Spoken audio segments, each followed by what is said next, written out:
but not interested. My experience, we organize a workshop for entrepreneur development program or entrepreneurship awareness camp, EAC, as per the MSME, Minister of MSME terminology. Sometimes EDP, Entrepreneur Development Program, 100 students present.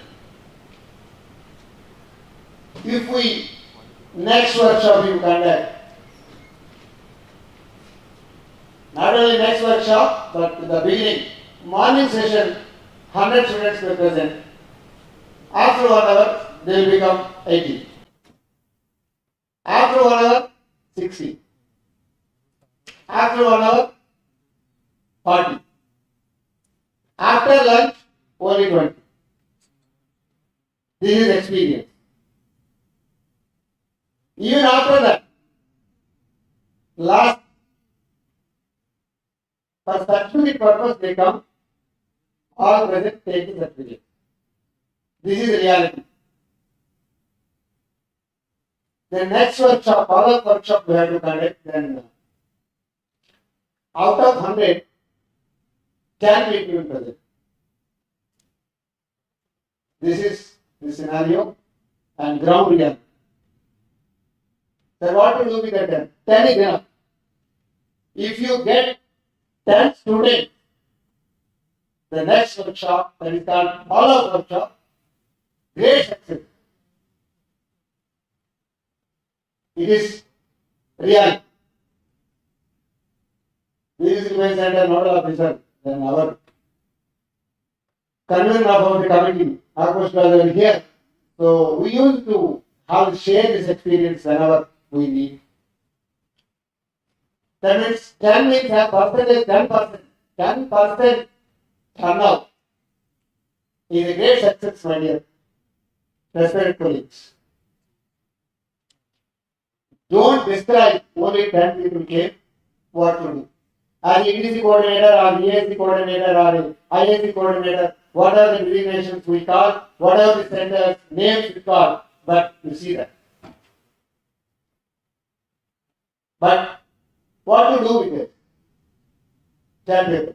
We will come to next. Then with this a small experience, we start how to motivate the students.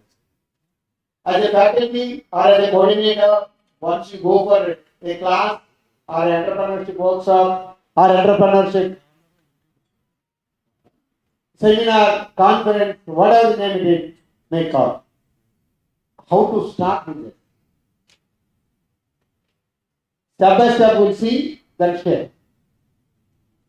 Yeah. Now, first of all, you start the class.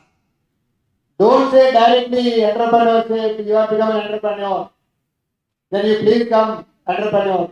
Then nobody will listen. The starting motivation class is you ask them. If you go for engineering students, if you go for a BSc, or if you go for a doctor, or if you go for a CSDW, whatever it may be, you ask them what next. What is your future plan? You ask them what is next.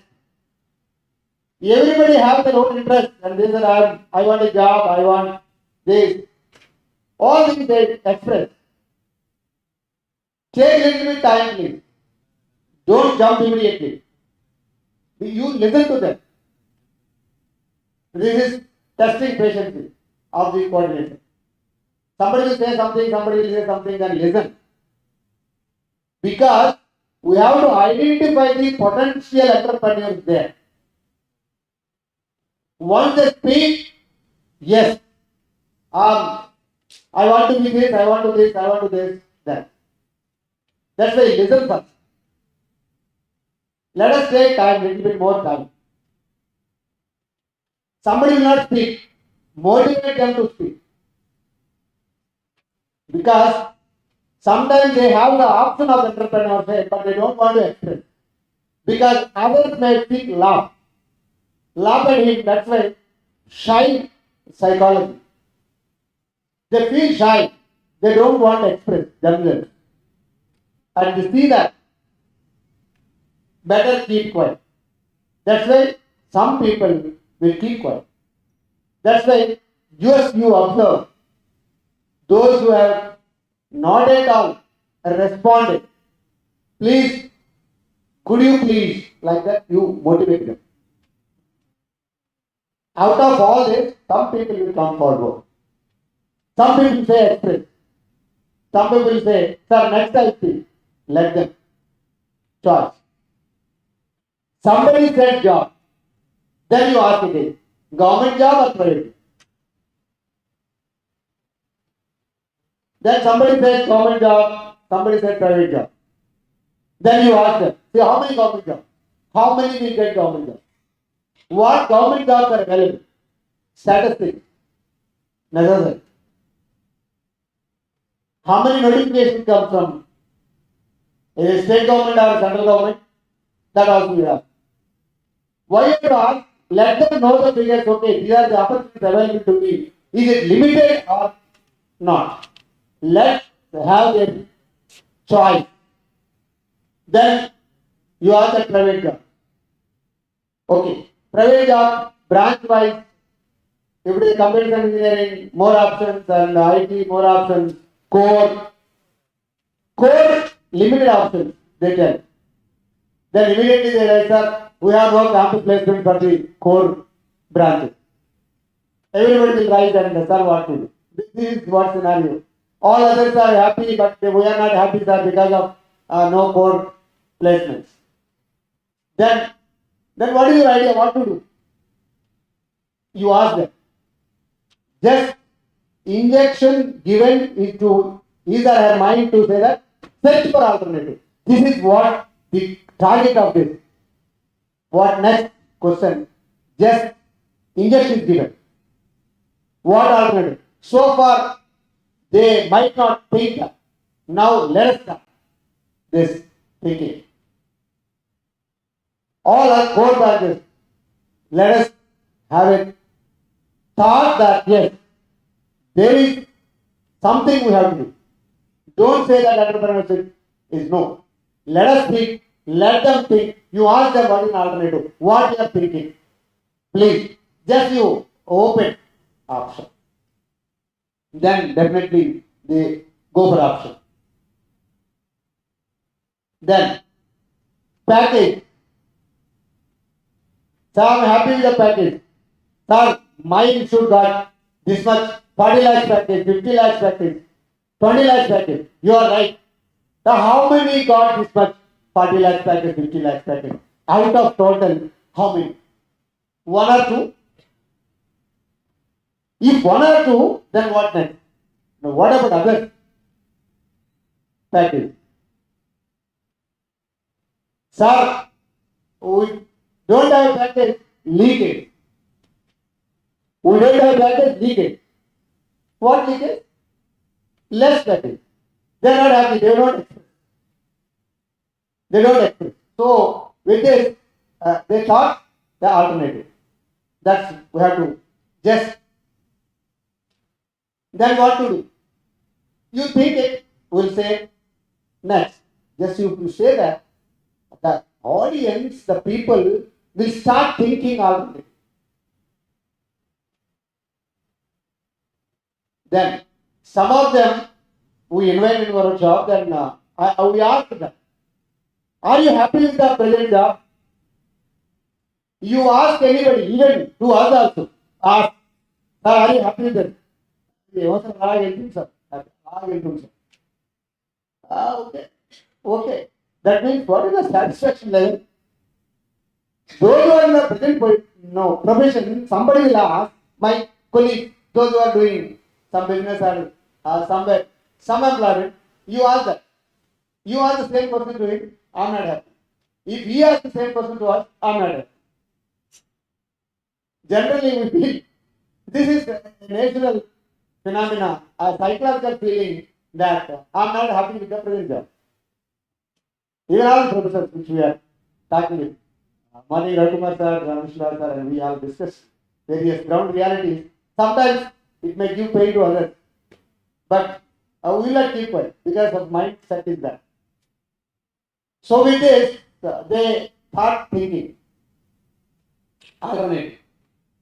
Then if you are not happy with the present job, what is the alternative? Let them search for it. Let them search. This is a beginning, a motivation class which you are supposed to do. All my dear colleagues, then you see that the thinking started.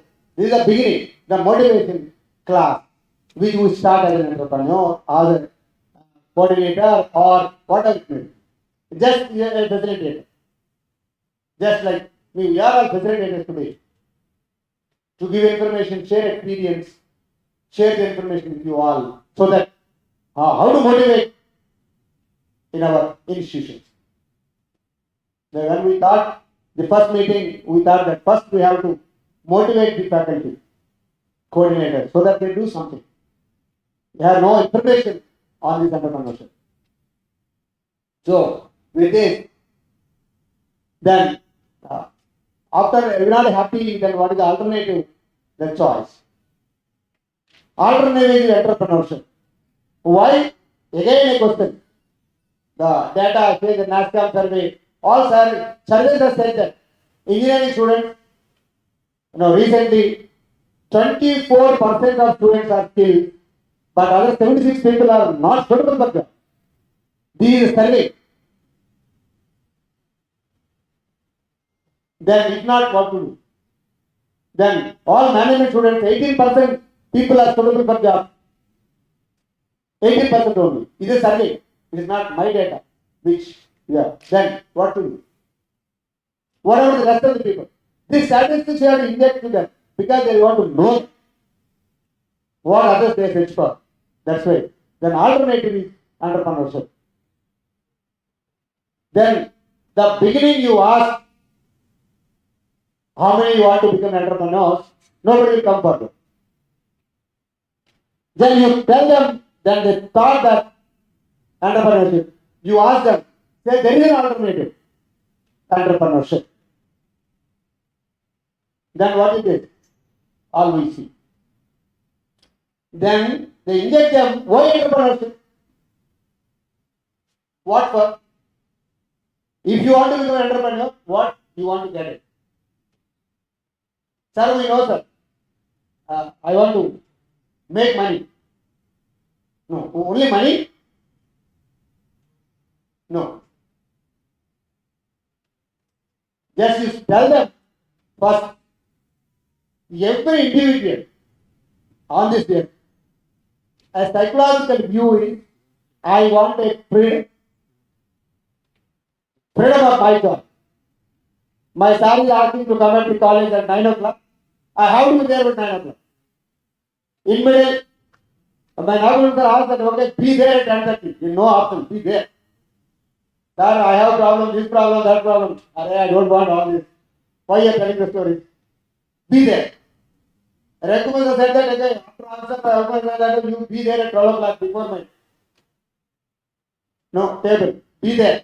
Then what to do? I have to. And like this, we are having the same experience with all. Then freedom I need. That's why the first and foremost prioritized option. If I have a entrepreneurship as a career choice. We have so far not injected entrepreneurship as a career choice. We always insisted on jobs. Maybe government job, maybe private job. We never insisted as a career choice. It is fact, a reality. We never insisted on anybody that this is the option for you. Now, time has come. The need of the hour is an option is entrepreneurship. In that, first you enjoy the freedom of your choice. You have freedom and work, freedom and time, freedom everywhere. So, this is the first prioritized point which you have to insist on.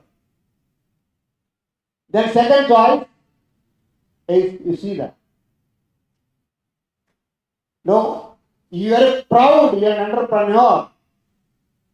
I am proud to say that.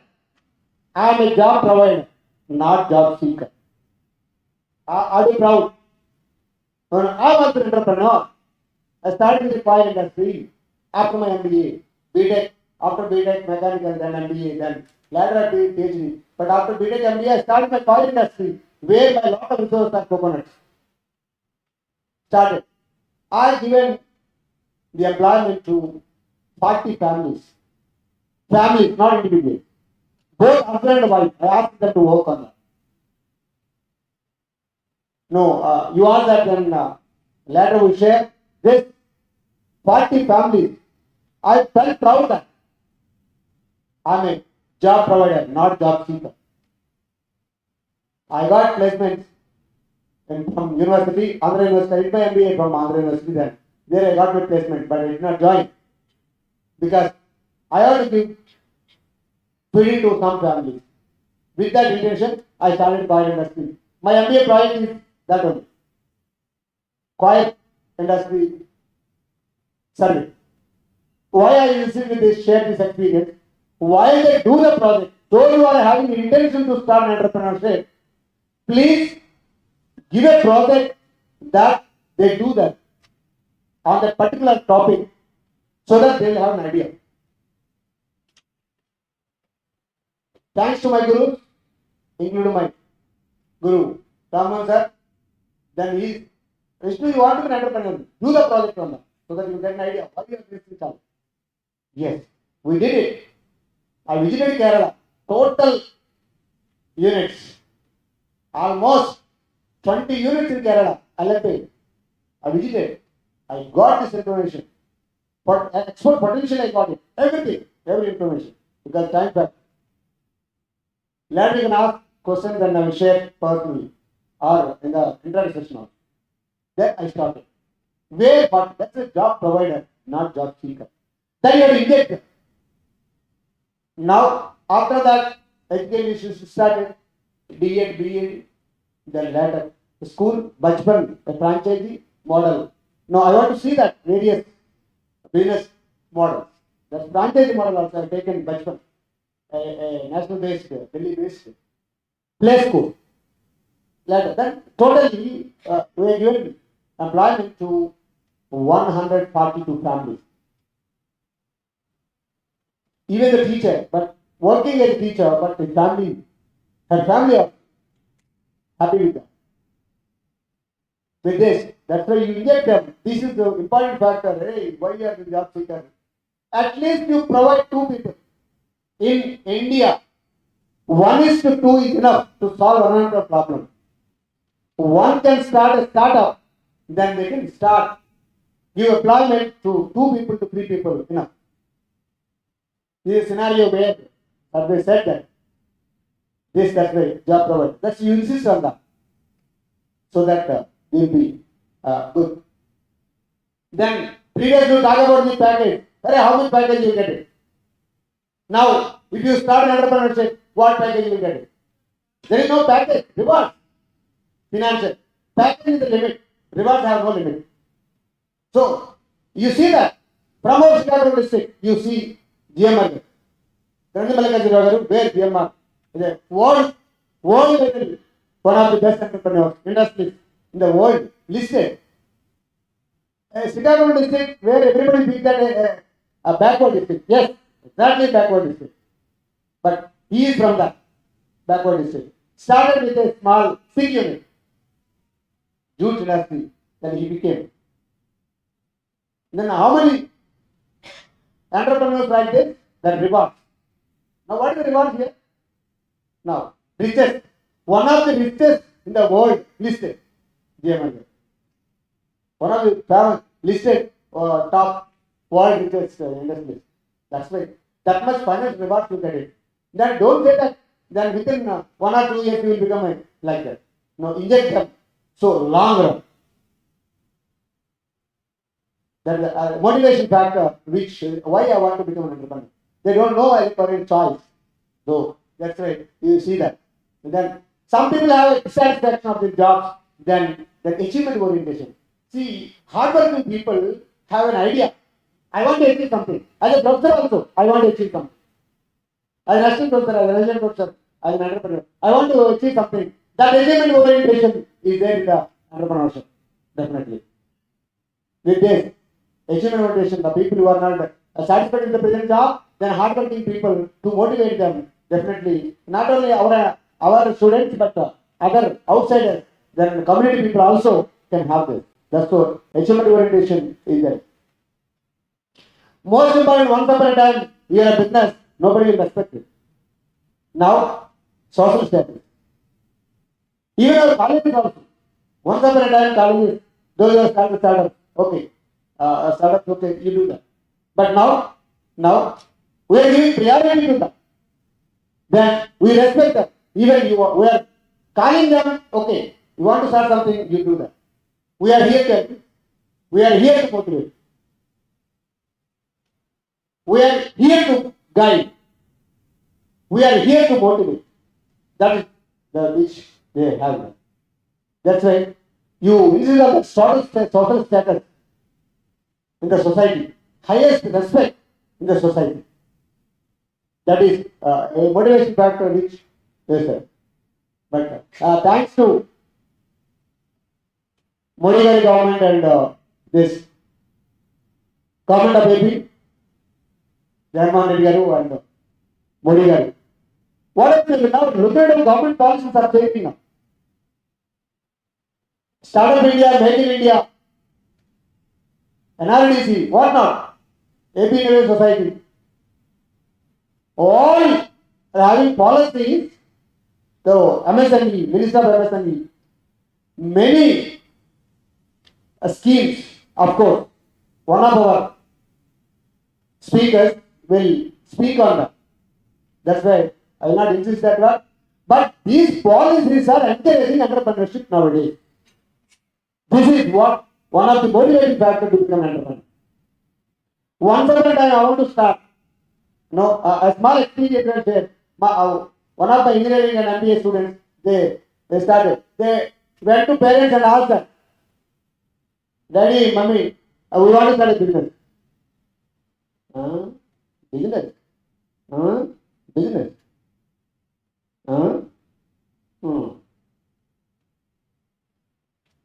Start.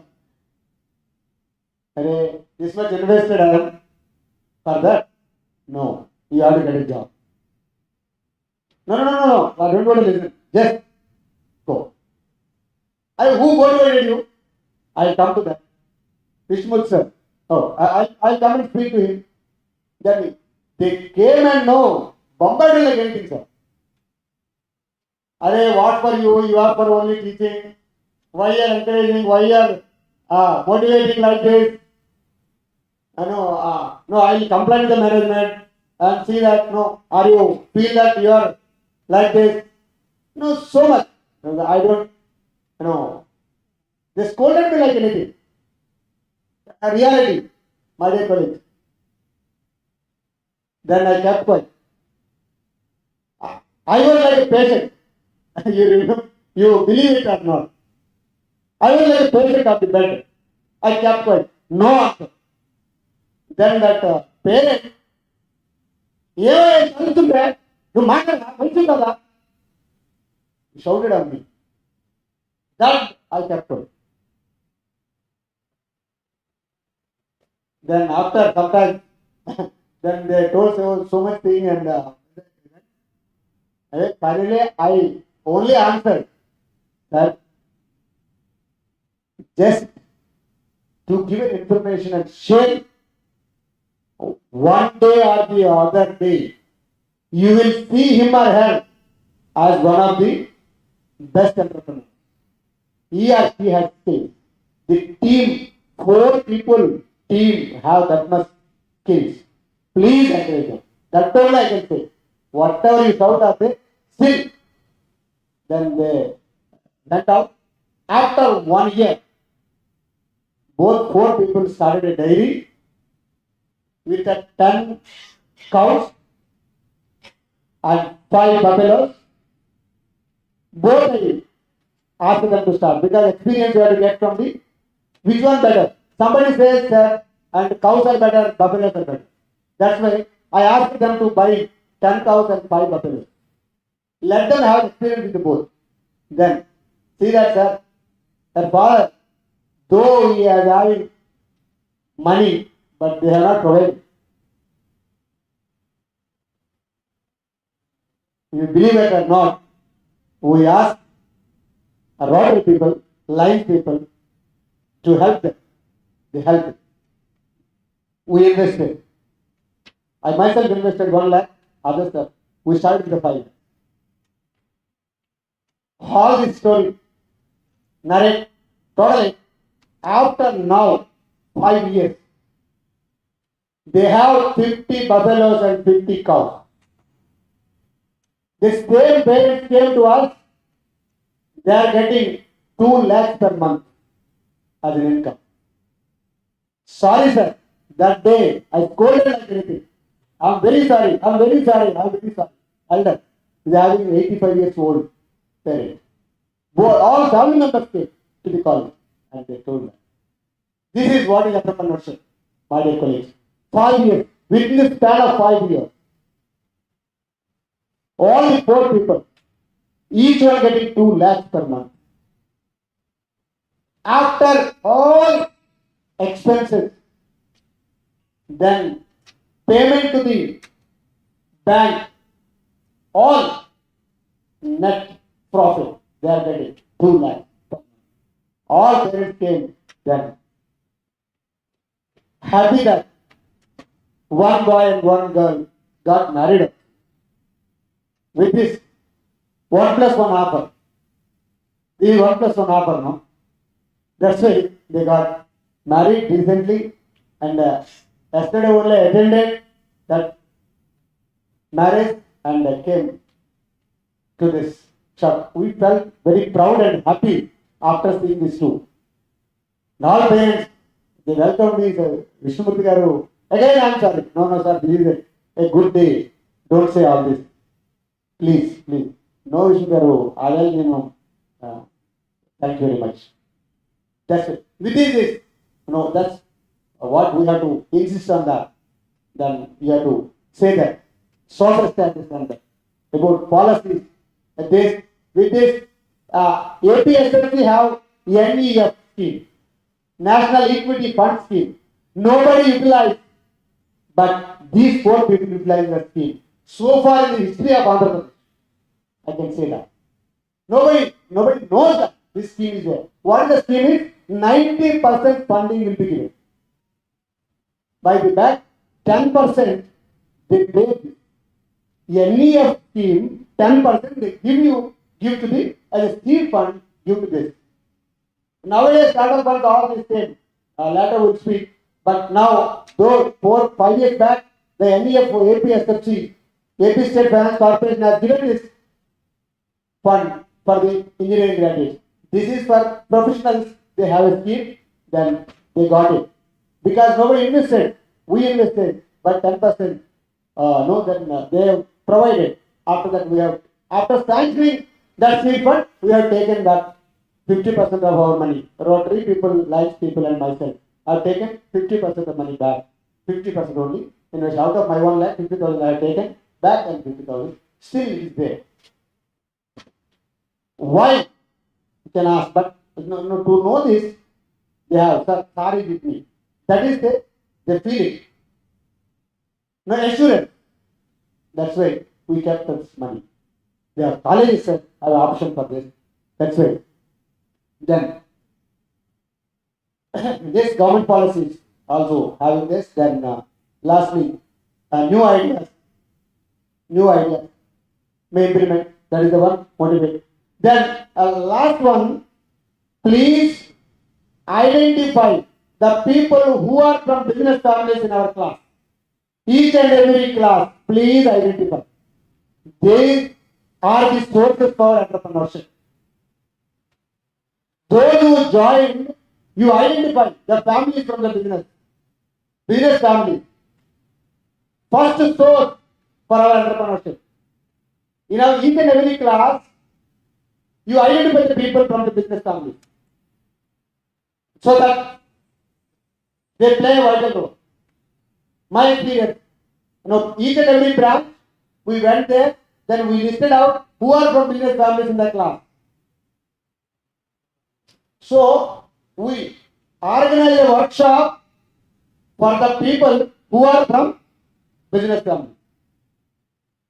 They came, conducted, then what to do?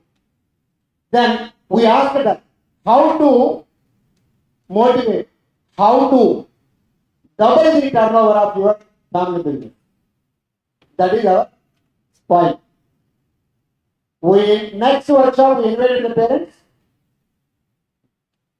Your boy or girl interested to start a business. He or she don't want to start a new business, but he or she is interested to grow a business. They will help you in the business. No, sir, we actually this business. I don't want to, my son or daughter to be in business. Sir, you are from business families, you are afraid about it. No, sir, risk, sir. No, sir, no, sir. Yes. But after 6 months, continuously motivated them, they came. One is Sandeep, a student, cashew business in Srikakulam. Palasa is world famous for the cashew industry. There are 215 industries are there in the same place. 215. He started in the 2016 with a new innovative. What is the new innovative? Is all the raw material they are getting. Raw material is not enough. I asked him to do a project on cashew, export potential. Raw material is the problem. That was the idea. What is the idea? Raw material is not available in us. All the industries are suffering. I asked them, in their survey, he found that they are purchasing their gap, everything is there. Sir, raw material is not available, what to do? Now, he started a business of importing cashew nuts from Ethiopia. He is supplying at the lowest cost possible than the local cost. Local cost 4,500 per bag. He is supplying at 3,900 rupees. 600 per bag he saved and is importing from Ethiopia and supplying. Sir, we never thought this. He is earning 10 lakhs per month. This is the story which, family, grow family business. This is the motivation factor for all the students from the business families. Identify the business families from each and every class. Motivate them. Organize the workshop. Then definitely that will turn into our entrepreneurship. With this, why entrepreneurship? With a little bit share of experience of this. There are other stories are there, 33 entrepreneurs, and later we'll share because of the time factor. This where one-to-one support with the example. Not that much easy, but a final conclusion we have given. Okay, with this, then all other things which you are supposed to have this. Terminologies are many more. Terminals are many more, but see, more. Yeah. So generally we feel that business idea need not be new one. Modify the existing one is also an idea. Generally we feel that idea means okay, entirely new. No, not necessarily. Business idea means any existing one will be modified. Recently, one Orissa boy has got an idea. No current, nothing. Freeze is the problem. Then he started thinking to modify the existing freeze and supply at cost of 5,000 rupees. Do you believe it? I could not believe it. I have seen with my own eyes and went to that village and he made it. with the available material. Waste material, he bought it, then framed it. Only condenser and all are new, other things are old. Now he is applying at 5,000 rupees. Now Patrick sir, Chief Minister, appreciated and given 1,000 orders. This is what business idea plays. Not necessarily. Existing one, you have to see that. Lot of problems you identify and see that what is the best possible. That is the business idea which the prototype means a model. Now different terminals, why interesting? So many are confusing that. What is startup, what is business idea, what is prototype? All things are confusing. That's why I just, an accelerator. Accelerator is like existing one with a mentor will guide us. Next. Startup. Next.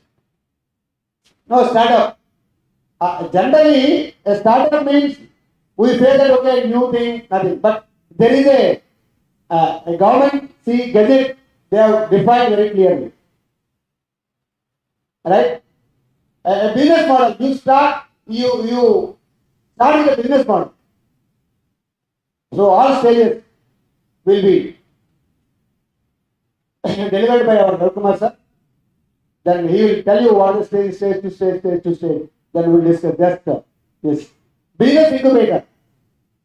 Like that. We support. We provide every infrastructure. Let the students come and do that. That is called business incubator. Then entrepreneur who start the business and who are totally involved in the risk from startup to ending. Reality of the business on the ground is called entrepreneur. My colleagues, it is very clearly insisted on small is beautiful always. Small is beautiful always.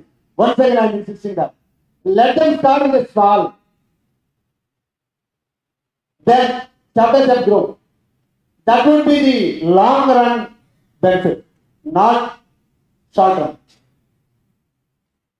Start with a small business. Many opportunities are there. Let us, in our college also,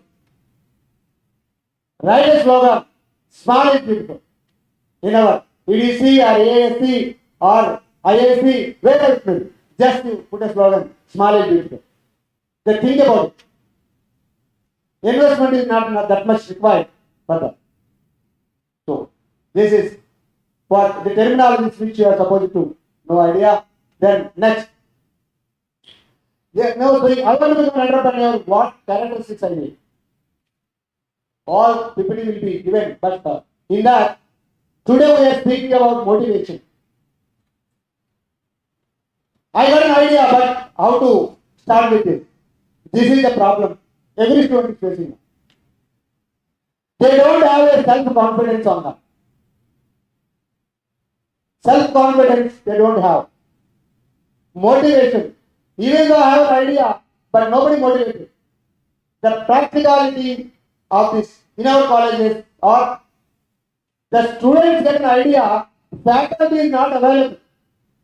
When they come and talk, we are not available. This is the fact.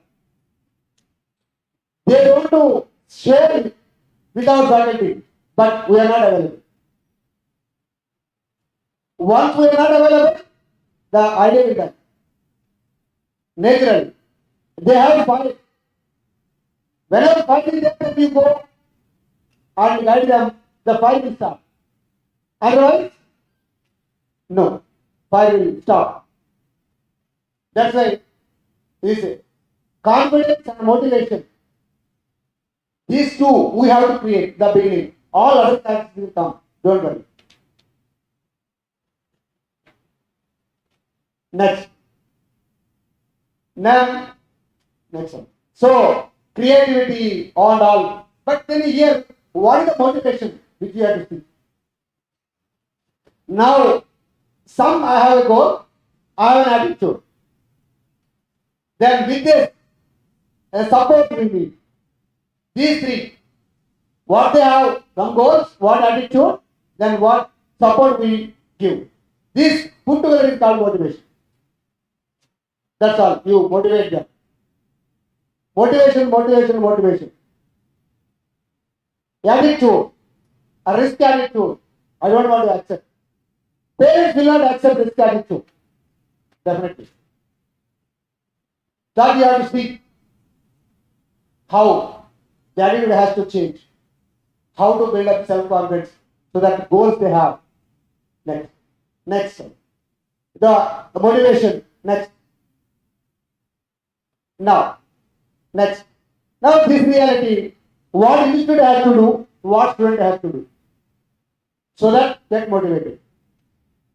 Now, what institute has to do? This is a practical problem. First of all, we have to sensitize our management. Sensitize our principal. They do not understand. We have no time. We have workload. Every faculty have a workload. No free time to speak about entrepreneurship. Is it real or not? Tell me that.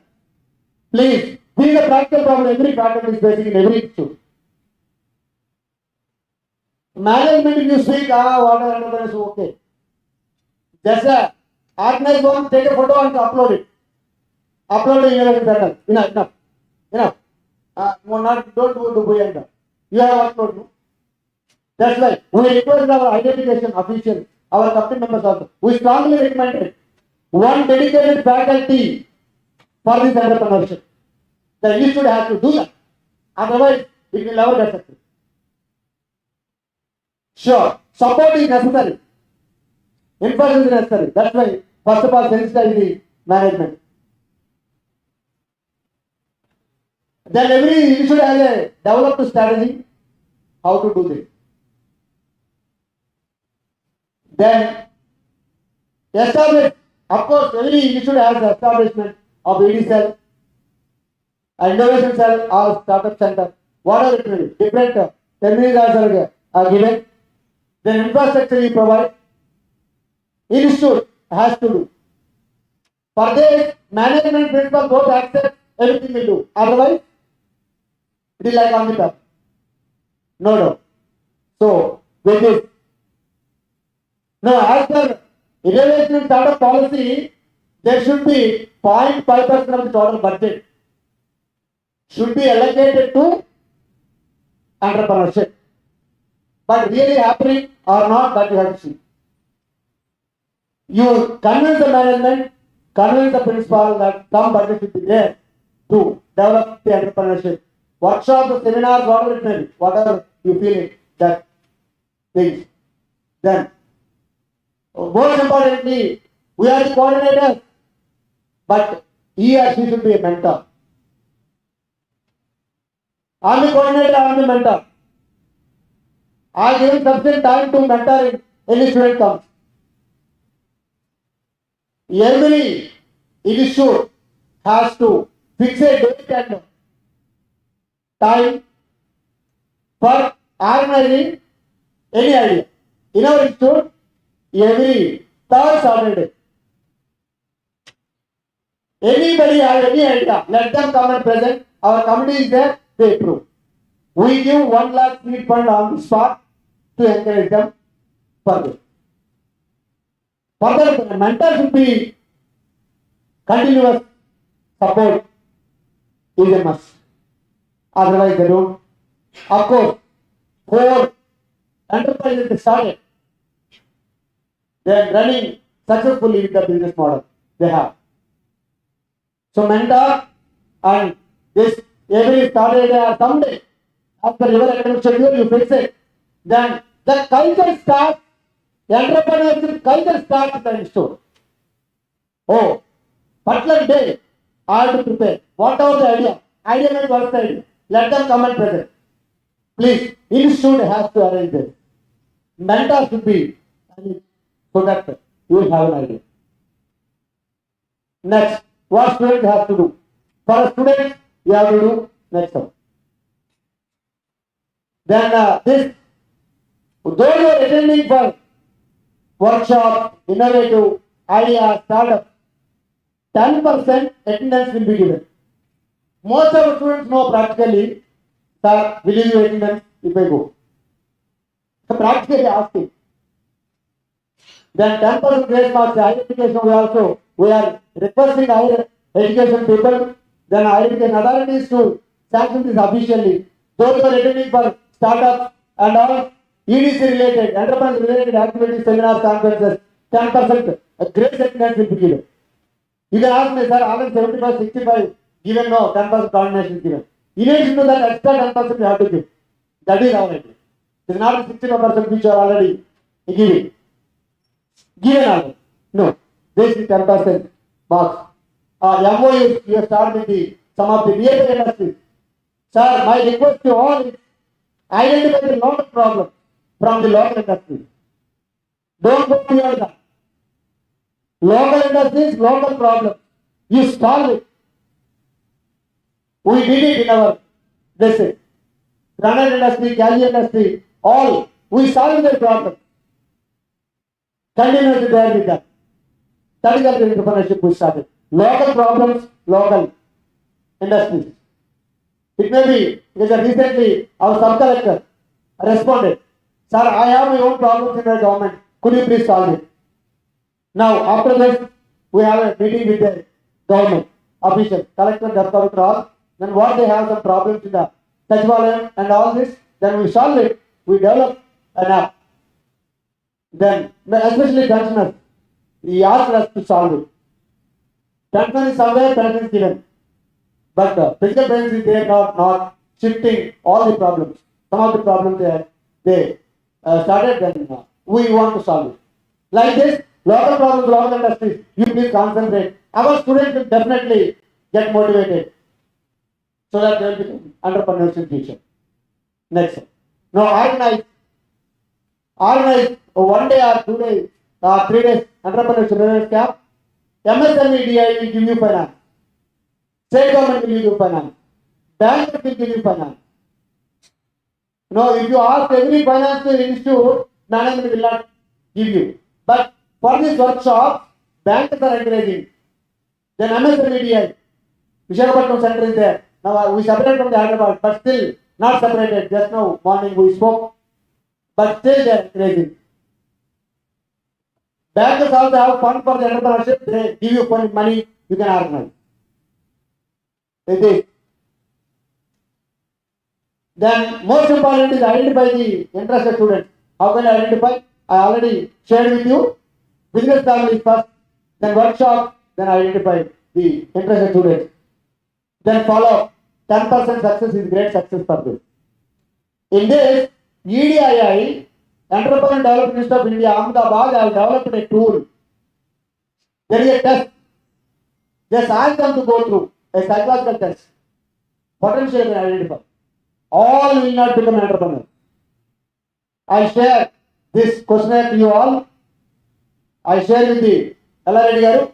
He will send to you all. Then give a questionnaire to everybody. Ask them.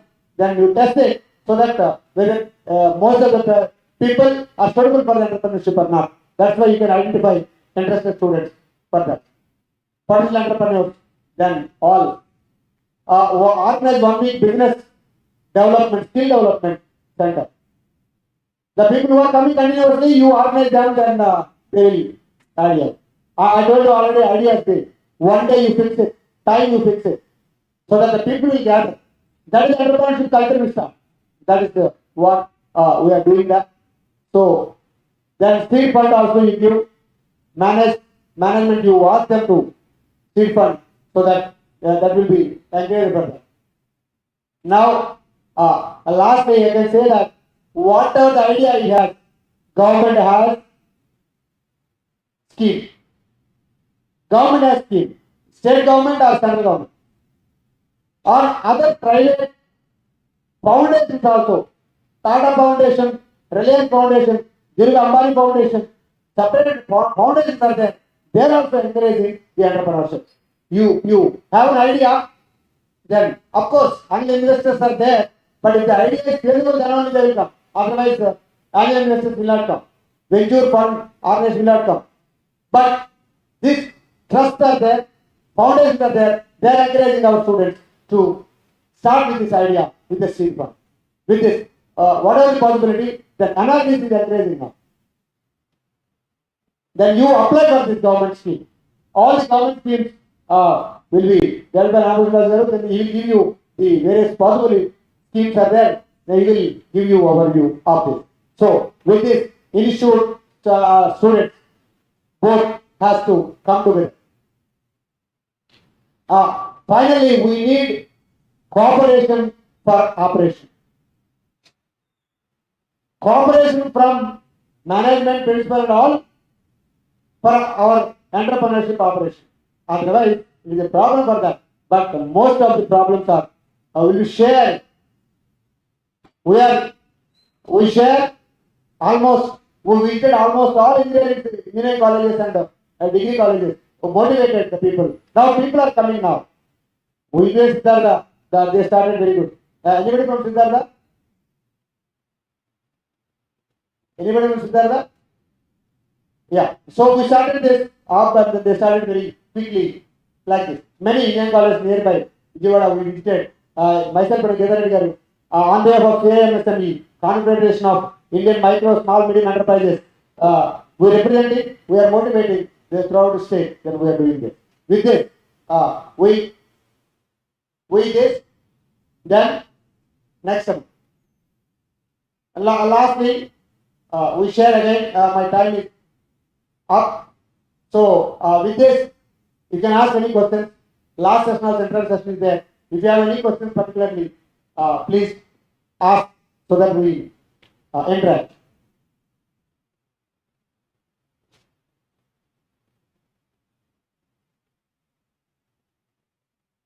Any questions, please?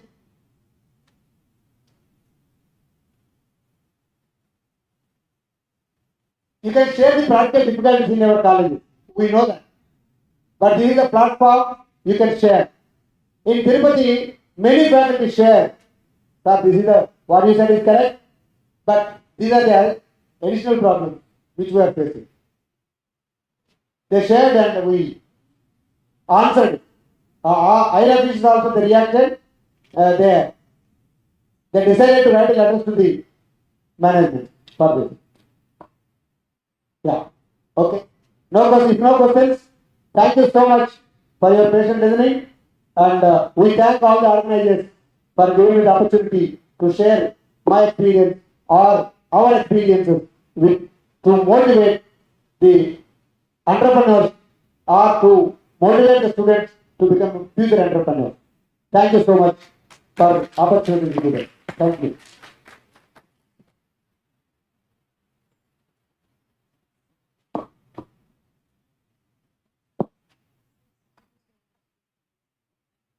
Thank you, sir, for your wonderful speech.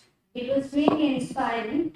Sir touched upon very important issues and how we as faculty could be facilitators to students to become future entrepreneurs. We could be future role models, present role models as well. When we become role models and we identify local problems and ideas, that is when our students will be inspired. Sir also touched upon various government schemes and funds and ideas which we could make our students aware if they want to become entrepreneurs.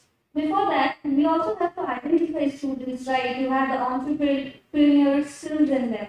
So for that, Sir said, identify students, have workshops, have idea camps, identify students if they have history, business, family history, or if they want to become the first generation entrepreneurs. Of course, Sir said for the real-life problems, identify real-life problems, become role models. The idea is to be rewarded by becoming entrepreneurs and not just earning mere salary. So ended with something amazing that we need cooperation for the cooperation. So we thank you profusely, sir, for your inspiring speech. This will definitely help every one of us to start their career as an emerging entrepreneur. I request you all to give a huge round of applause to celebrate. Now, let us take a short tea break before continuing further. The snacks are arranged near the entrance of the hall.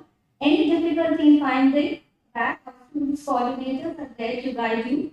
The tea break is of only 10 minutes. The next session starts by 10:45. Thank you so much.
without the knowledge. In fact, in for my business, there's something called CDC, Center for Disease Control. I have to sit through a class every year as a owner from October first week, learning about all the new pathogens, new strains, procedures, everything that I have to know. And I never knew medical terminology. Now I know when a patient comes in, there's an admit note, then there's a primary diagnosis, there's a secondary diagnosis, there are procedures, all that stuff. There's inpatient, there's emergency rooms, all that stuff. Until unless I knew the knowledge of what I'm trying to, what will I go and talk to my client about? So there is this knowledge is necessary for you to come up with an ideas and make it successful. It is not that people.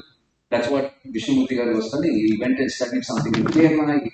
And he asked his own guy to study about the business of how cashews happen. Then found that there's an opportunity from Ethiopia. So it's not that you just there is a lot of opportunity in Ethiopia. Go start doing. So there's a lot of base knowledge of pricing, how the import export happens, whether it's possible, not possible, lot of trade laws and everything that has to be studied. Suddenly government will come with policy and say, okay, local industry is getting impacted, so no import from Ethiopia of cashew, finished, is dead. So you have to study all this stuff. It's just not something that it comes just like that. So what's knowledge? So people start with ideas at different stages. This is what Microsoft Windows, what you see is the 11 today when it started. And it evolves. That's what I'm saying. The ideas, but there was a specific body of knowledge which they developed this at the start, 1990. Mac in 1984. This was the stream and it evolved over a period of time. This is your Xerox Alto. And in 1973, and Google was not the first search engine. It was not an original idea of Google what it is. It's only that they have evolved quicker and faster than the competition. You know, Yahoo. Yahoo was also offered. Google offered Yahoo to invest into them, but they didn't. One of the 17 people who did not invest into Google, initially Yahoo was one of them. As a competitor, they did not invest. They did not find it interesting, but Google, you know what it is today. And don't be surprised because when you go forward with the base of knowledge, you start getting into newer things because of telematics, ability note. Because today, if you're talking, I'm not surprised when Apple said that we're getting into cars. Because cars is less today mechanical. Because I asked this question to a lot of faculty and students. Which branch of engineering I should be going for if, let's say, Hyundai or Maruti Suzuki came to the campus? Most of them say mechanical. Now it's very less mechanical moving parts from 10,000 because I worked in the automotive manufacturing industry, Mahindras and other stuff. Moved them from the Bolero to the Scorpio to the XUV platforms and all that stuff. So today it's EV. It's come down to below 1,000 parts now. It's no IC engine at all. So there is different things. So it's more electronics and electrical engineering than, and I'm not surprised with how you manage the mobile, the electronics, and the power management inside. They're applying it to cars. So that's what Apple is getting into. It's a body of knowledge and applying it for something else. So, and the idea that Google had was copied from what you all know very good because you all write papers, you know what citation says and bibliometrics.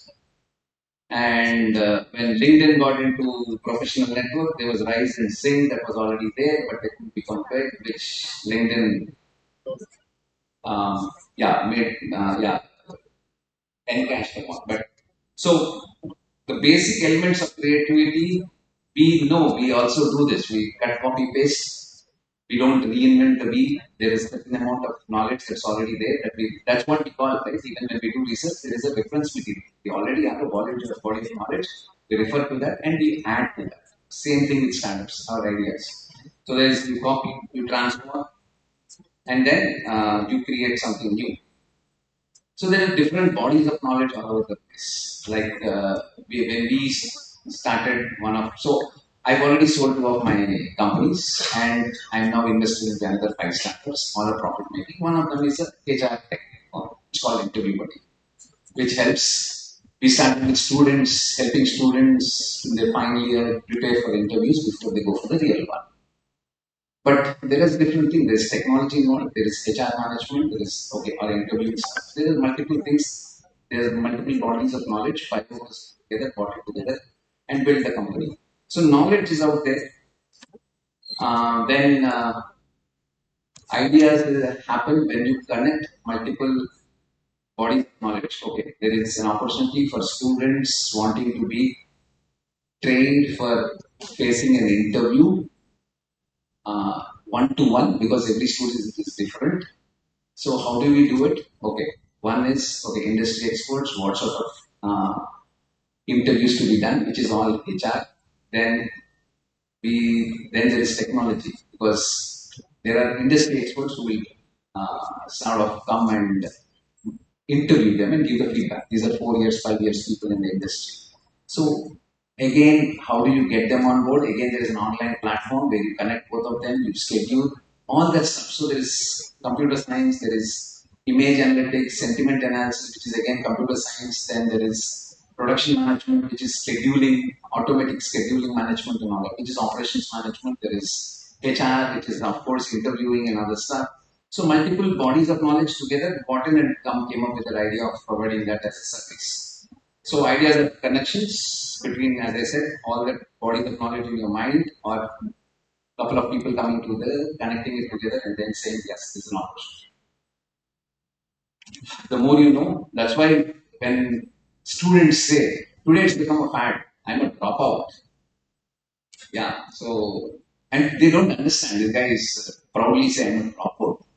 Boss, understand you are not, it is, you are a dropout from a gully college, and the people that you are aspiring, most of them are dropouts from Harvard, Wharton, Stanford, and all this stuff. So those are the guys, and so don't try to, maybe the chance of you being successful would be 1 in a million. And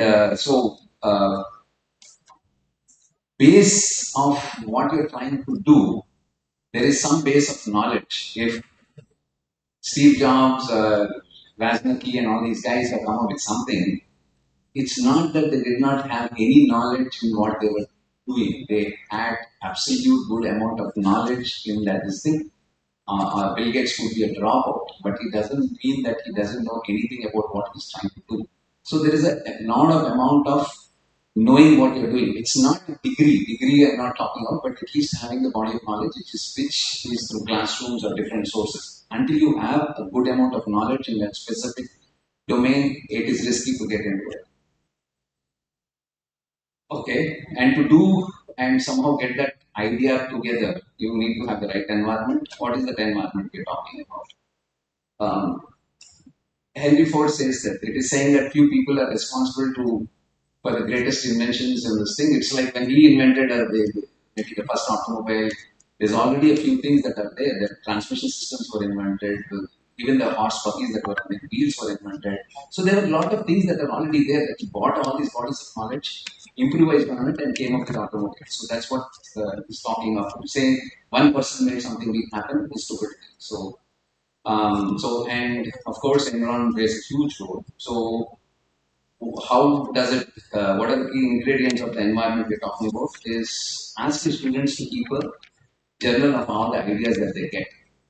Every day they find a problem, I think this could be something like that.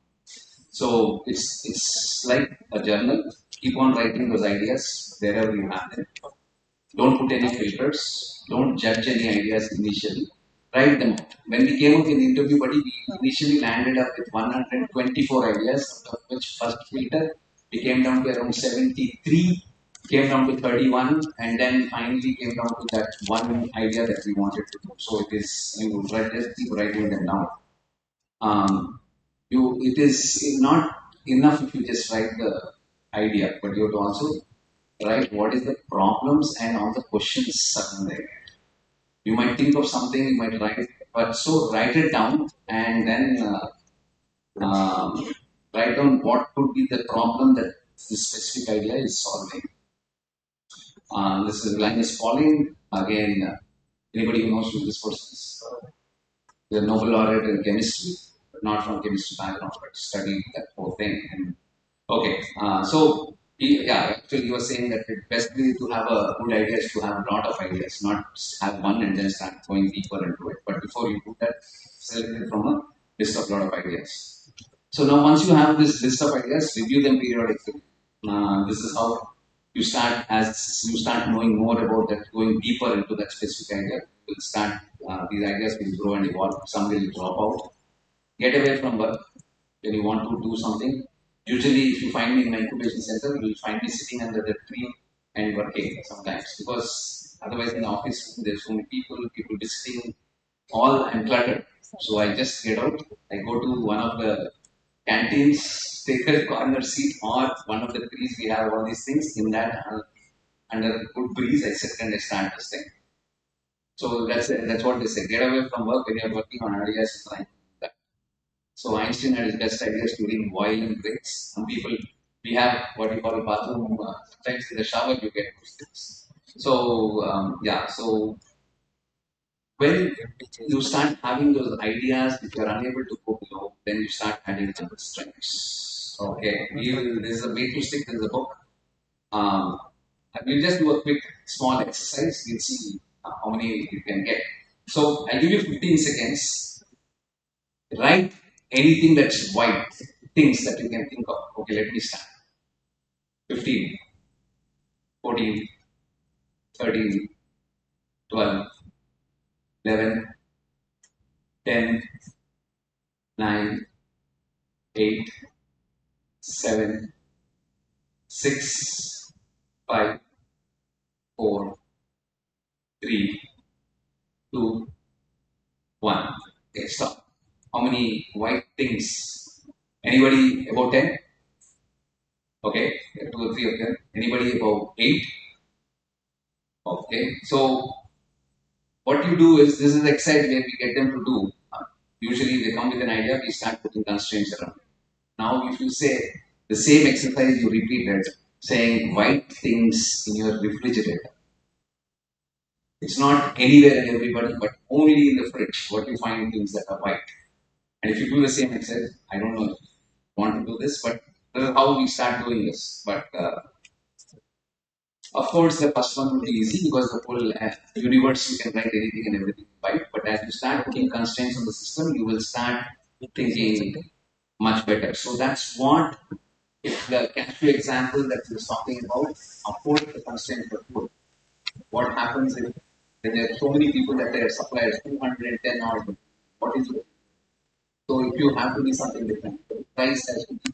It is not. I know you're talking about 4,300. You have to bring down the price 4,000. What? How will you be able to? Then could we? Okay, can we go? That is how it is. All these constraints on the system must put comes out solutions. Okay, that's what I meant.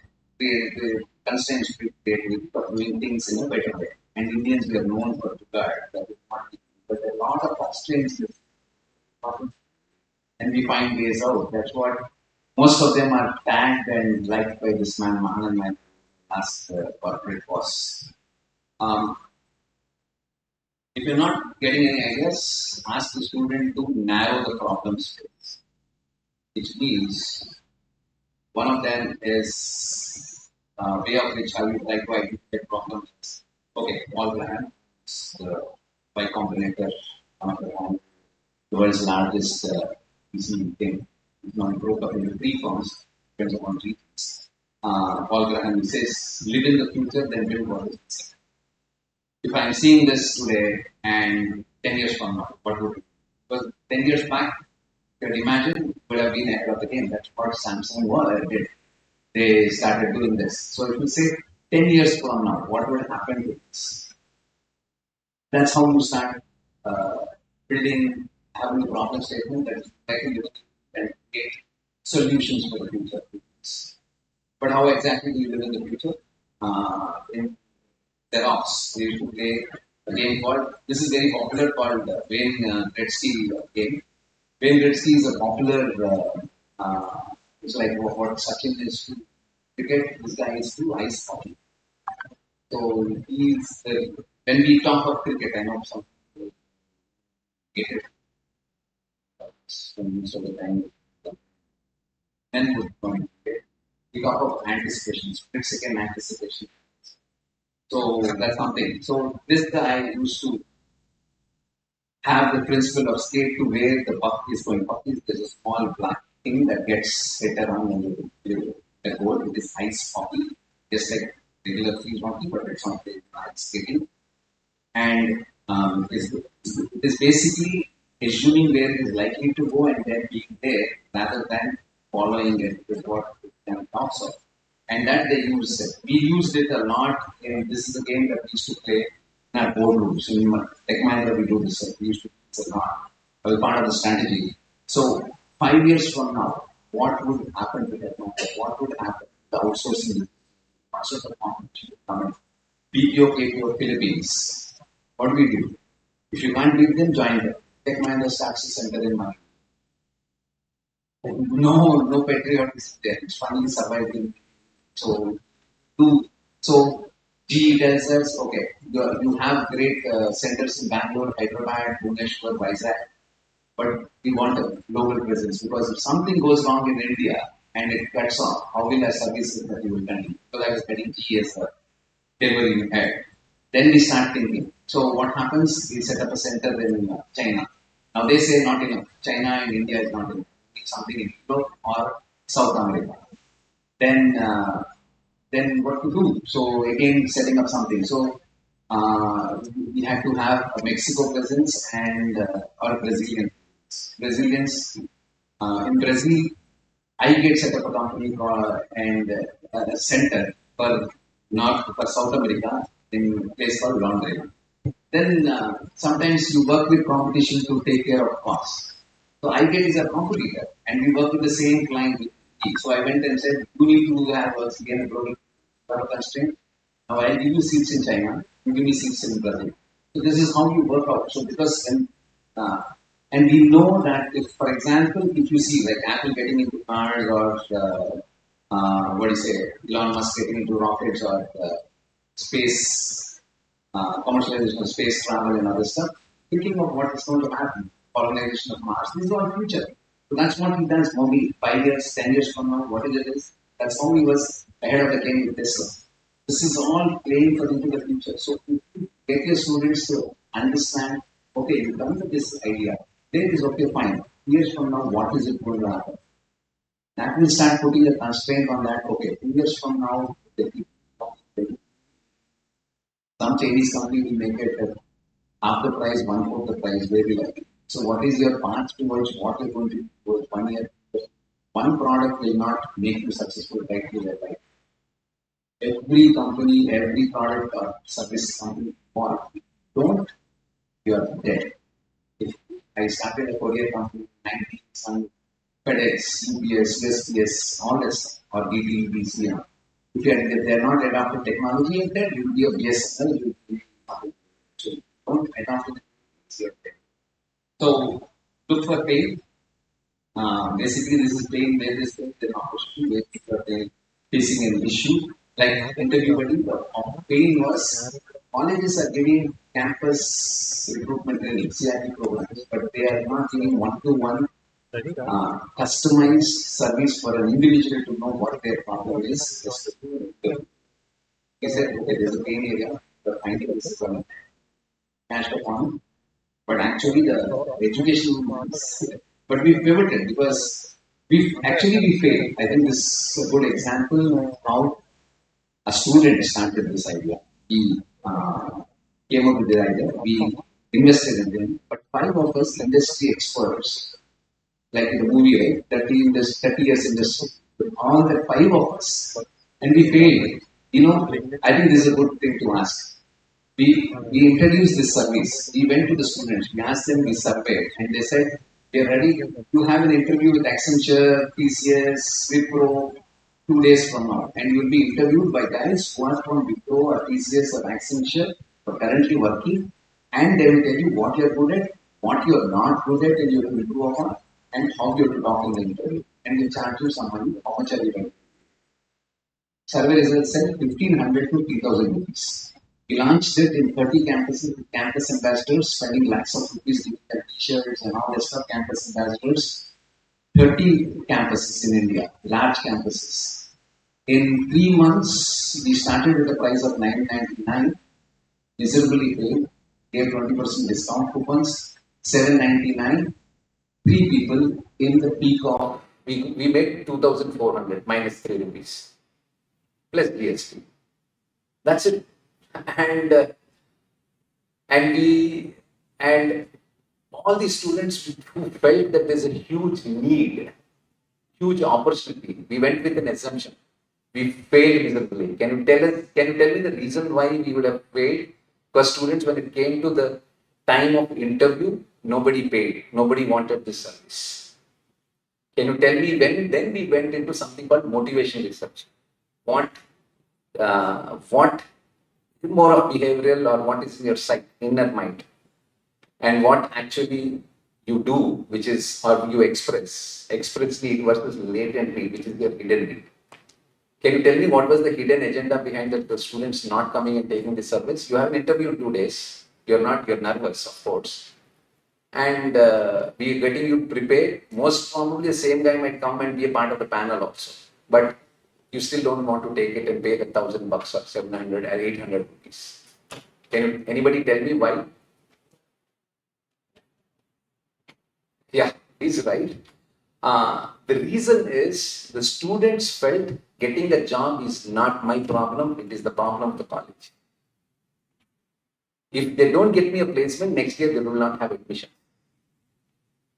So all the private engineering colleges had this problem. So then we stopped and went back to the drawing board. We changed the focus. We stopped going to the students and went to the training and placement officers and principals and deans, and we became successful. That's also opportunities.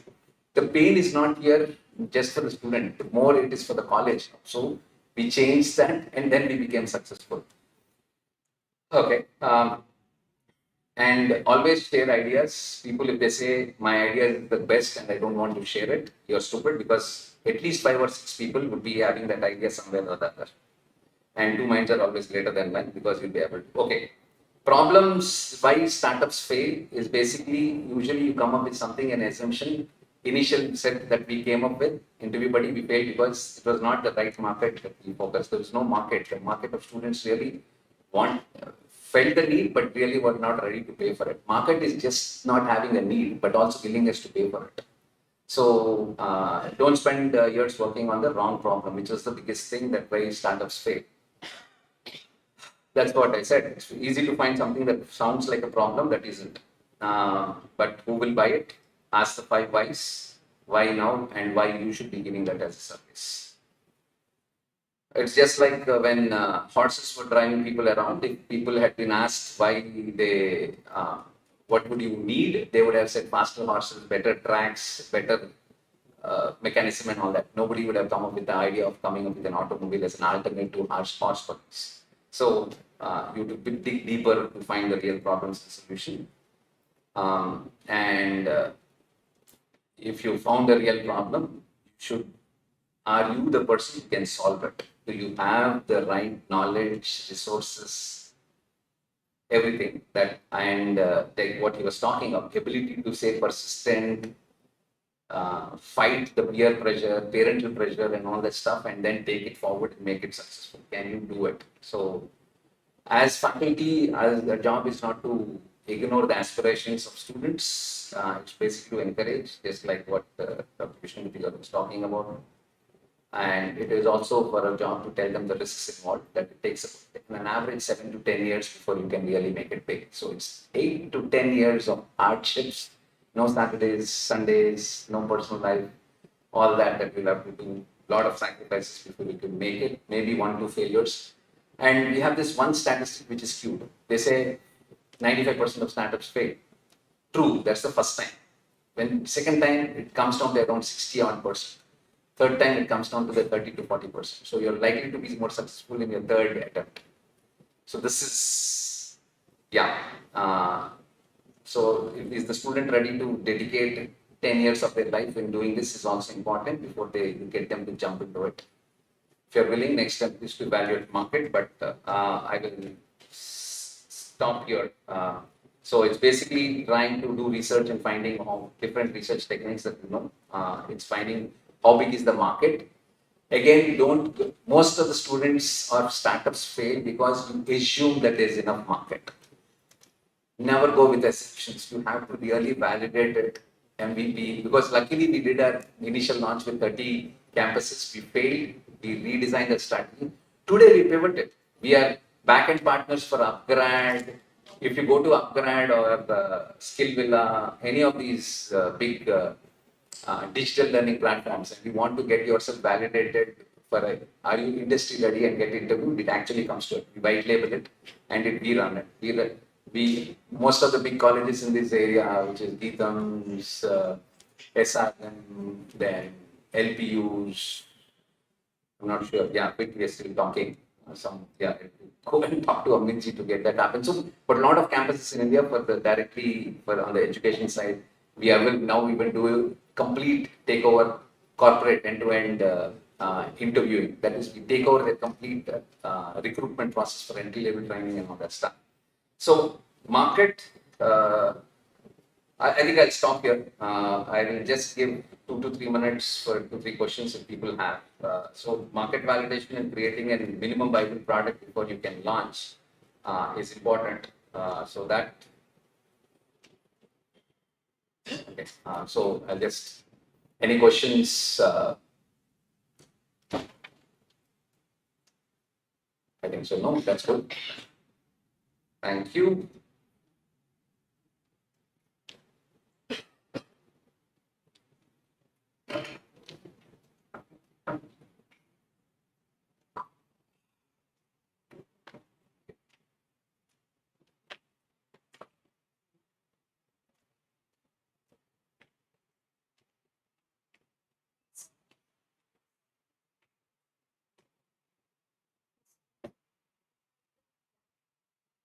Thank you, sir, for sharing your rich experience and expertise on qualifying ideas, step-by-step process of developing business plan. What a wonderful session. To start with the question, where do you think ideas come from? It was an inspiring and interesting talk, and it went on to reiterate the fact that ideas are essential, but so is the seed and the knowledge and the amount of hard work that goes behind making those ideas a reality. So your speech reminded me of a famous quote by a very famous sports person. It took me 17 years to become an overnight success. So, and of course, he mentioned the 6-step process from idea to startup, the elements of creativity, and ideas come from everywhere. Do not limit your students or their ideas and compartmentalize them into a box. They could get their ideas from around the world. Also, very important, do their ideas have a future value, not just the present, they should live in the future. So, thank you so much for your amazing session and your rich lived experiences. I'm sure one day you and your students will be able to say, like Edison said, I have not failed, I have found 10,000 ways that won't work. Thank you so much. I request you all to give a big applause to them. Now I request Dr. Priyanka to introduce the next session.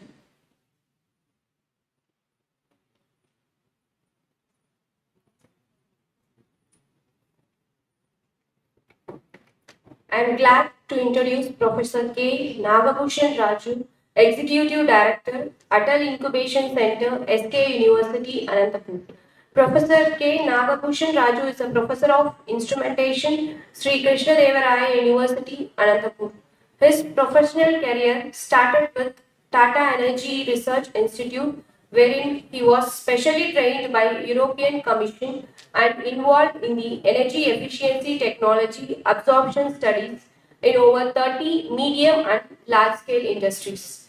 Let us welcome Professor K. Nagabhushan Raju to share his knowledge on preparing project proposal prototype for incubators and startups.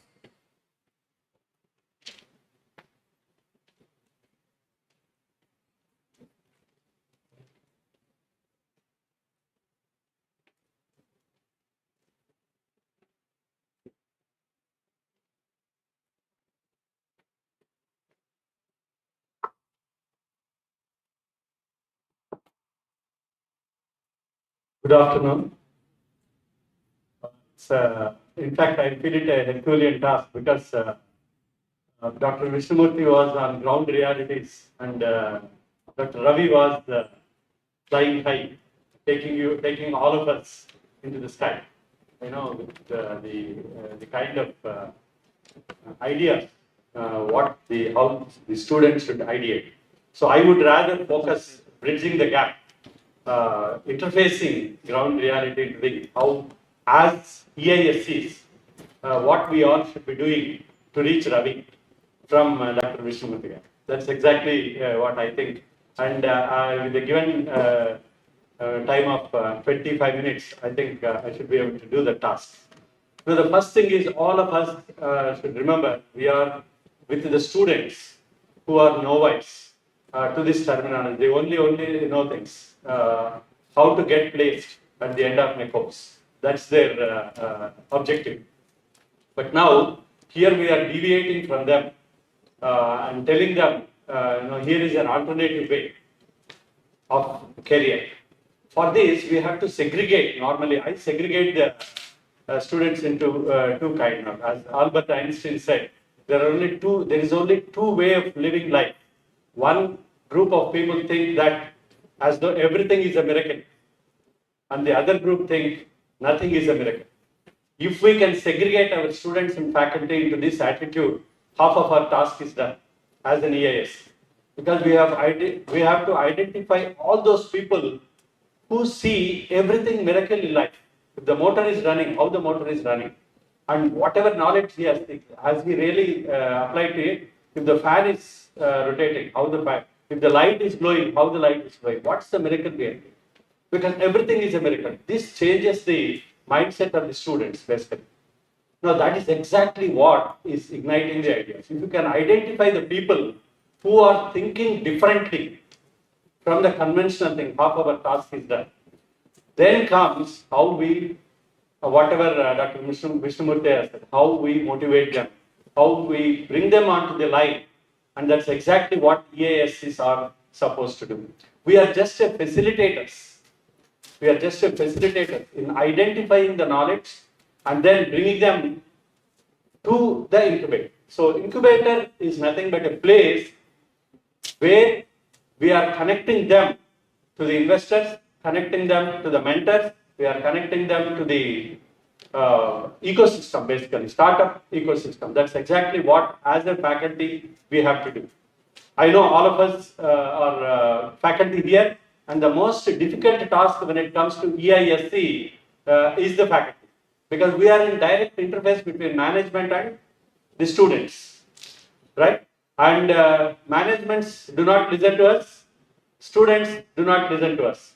But the task is we can become a successful EISC only when both of them listen to us. And that's the hard task of a faculty. How pity it is. But still, that is where the word entrepreneurship comes. Now, let us not worry about entrepreneurship. That's the task of a student. But as a faculty, all of us should be exposed to the word intrapreneurship. I do not know how many of you are intrapreneurs. Faculty should be first intrapreneurs. Intrapreneur is a person within the organization, what change he is bringing to the system. Whether we call it placement, whether we call it as a startup, whether we call it as an innovation ecosystem, whether we call it as an entrepreneurial ecosystem, anything that we have to do, the faculty has to own himself the intrapreneurial ideas. Being in the organizations, you are the best person to know about your students, and you are the best person to know about your management. That's exactly the real task lies. And this is what I did with my experience. If I can see, that itself can be a very good use case or a case study for every one of us. And remember, not everything can be duplicated everywhere. Don't think that the same case study works everywhere, because it all depends on the attitude of the students, the attitude of the management. In fact, ever since I graduated from Regional Engineering College, Trichy, the best attribute I had was we were with the Advanced Technical Education BHEM. In fact, REC, now it is the NIT Trichy. It has the advantage of having an industry BHCL next door, and most of the advanced courses are taught in industry. And what a beautiful experiment. We talk about legal education without student visiting the high courts. We talk about unless bar council visiting, you can't become a law graduate. Similarly, a teacher, without teaching, he can't be a teacher. And an MBBS doctor, without visiting hospital, he can't be. Only an engineer without visiting an industry becomes an engineer. And what a pity here. And when we have to understand the business organ, when we have to understand the industry way of working, we have to necessarily expose them to the industry. And that REC Trichy alone has this wonderful thing. Of course, REC Rourkela, REC Durgapur also has that kind of a thing. But it all depends on the management of the institute, how they interface the academics into industry.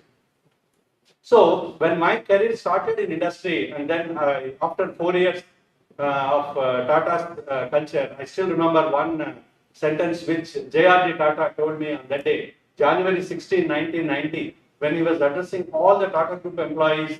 Remember, in 1990, TCS strength was 3,000 in 1990, right? He told us only one thing. They used to have a induction program of Tata employees in Western Hotel, the Taj Group of Hotel of Tata's. He said only one thing. When you wake up in the morning, God is giving us 24 hours.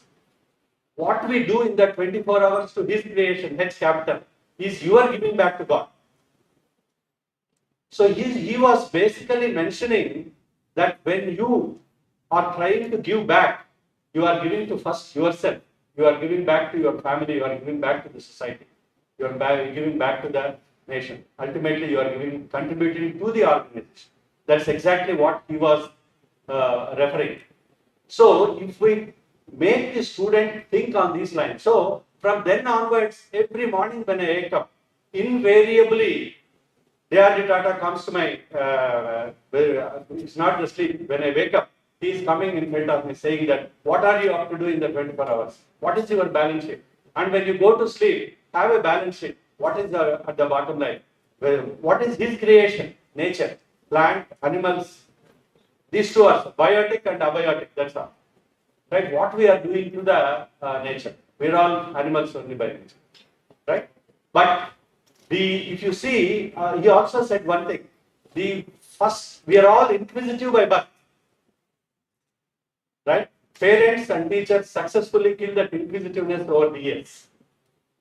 And animals, if you throw a 1-year-old child into water, have you ever experimented? Never do this. He said they very comfortably they swim. We're all afraid. We never throw it because that's an animal skill. It is the fear that drowns us, not the skill. It is because of the fear that we cannot swim. Because I cannot swim. That is the attitude of the entrepreneurship. Is also a similar mindset. Because when it comes to entrepreneurship, mindset matters most, right? It is not the lucrative freedom of working. It is not the lucrative financial thing that, as Mr. Ravi was telling, you cannot be a successful entrepreneur overnight. Because the first thing they have to be taught is, the sooner they fail, the better it is. That is where, when we have Sri Krishnadevara University, I do not know many of you know, it's a general university established 50 years back, and being a general university, we have 40 disciplines, all sorts of disciplines. So when I started my career in the university in 1993, I thought, having come from industry, what can I do to my organization? Intrapreneur. So every industry has intrapreneurial thinking to develop their own R&D, because no R&D idea, unless it has a commercial feasibility, there is no use. That is exactly what made the automobile industry the biggest job, as Mr. Ravi was telling, not for mechanical engineers, it is for embedded system engineers. If you see any latest car like MG Hector, 50% of its weight is electronics, embedded systems. 50 types of radars and sensors interface to a computer. You will have a big 14-inch screen next to your steering, totally driven by that. ADAS level 2, automatic driving assistance system. All this because intrapreneurial within the industry. So as EISCs, the choice for us all of us faculty is, first of all, we have to understand the ecosystem of our college, mindset of the students, mindset of the management, the biggest task. So when I joined Sri Krishnadevaraya University, I wanted to do something different from other academicians. So then I thought, whatever my background is, I started a course called Postgraduate Diploma in Energy Conservation and Management in the year 1993, where it is exclusively for working engineers in industries. No distance education in those days, 1993. But still we ventured. I approached Ministry of Energy, Government of Andhra Pradesh. They gave me a 10 lakh grant for doing this. It was an industry, although it was industry sponsored. I ran it for 5 years. Every year, 50 industry engineers from different disciplines used to come to my place, and they used to, and that resulted in the absorption of our students, placement also, having studied them. So after 5 years, distance education came into thing. The course ran into distance education center of the university. That's the end of it. That was my first failure. The first startup as an entrepreneur, the failure. I learned a lot of lessons out of it. And then came the another thing. What I started was I gathered up all the alumni of the university. I understood the university. What is my alumni strength? So many people, incidentally, you all know Mr. I.Y.R. Krishna Rao, the first Chief Secretary of the state, is an alumni of Sri Krishnadevaraya University. The first DGP of the state, Mr. J.V. Ramadi, is an alumni of Sri Krishnadevaraya University. And there were so many, Mr. A.K. Khan, Mr. Radham Prabhakar, so many IAS, IPS, and technocrats. Mr. J. Chaudhary, who was earlier the IT advisor to Government of Andhra Pradesh, Mr. Manohar Reddy, Mr. Cham. There are several people in 1995, in the year 2000. I gathered all these information, then built up a society called Anantapur Development Initiative Foundation. We call it as ADI Foundation. Let's get started. Approach the university, give us a land, we will build the skill development center for the university. And that's how university gave at that time we have Dr. Ramarao Vatraka from Andhra University. Again, he was biotechnology professor. And the way he understood the jargon, what alumni can do to the university. Then university gave a 5 acres of land.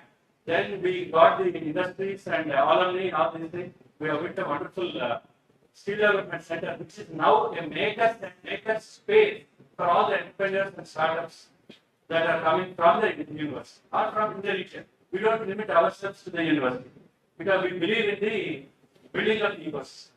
That was my second startup. Now it is flourishing for the last 15 years, and we have a wonderful ecosystem where very recently the US company Advent Global Solutions, they have set up their makerspace with 50 employees.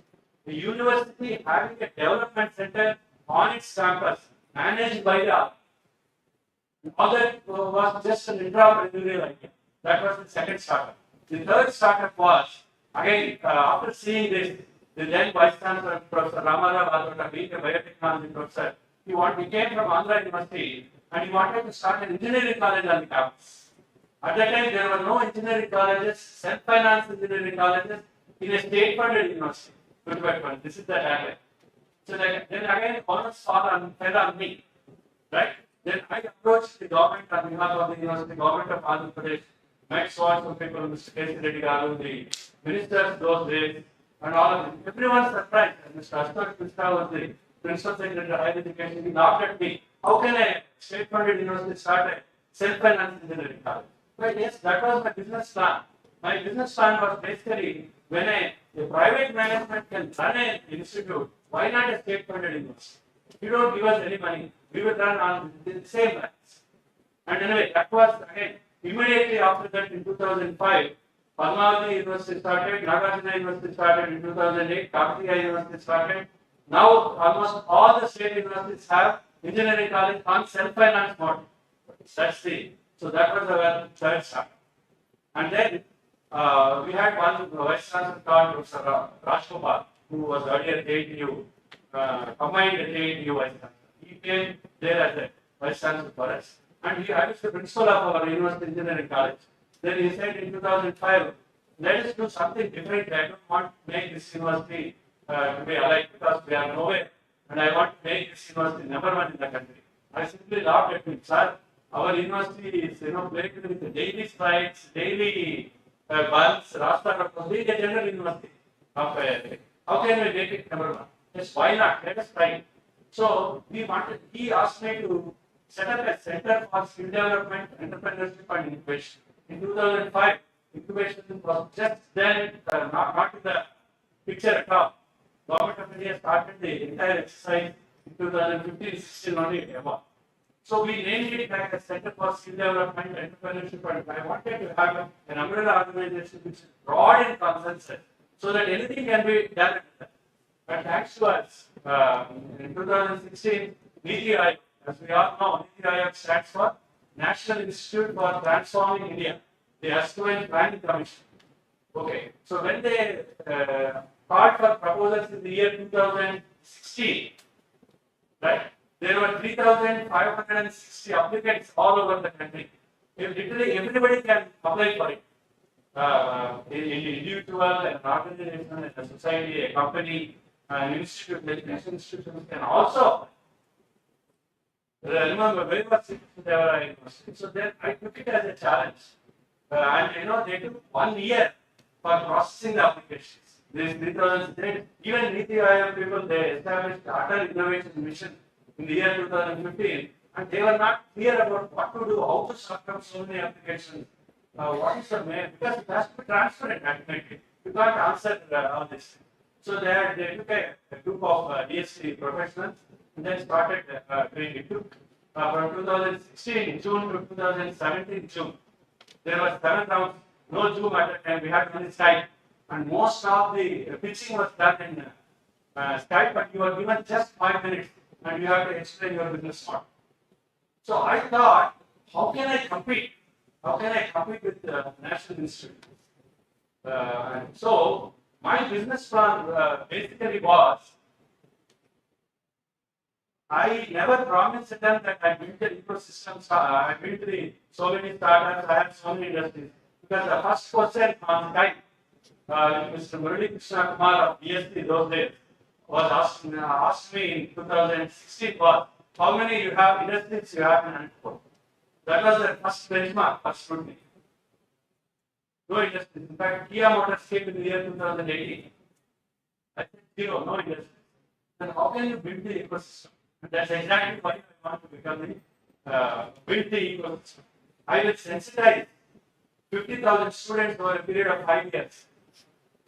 I will empower 5,000 faculty over a period of 5 years.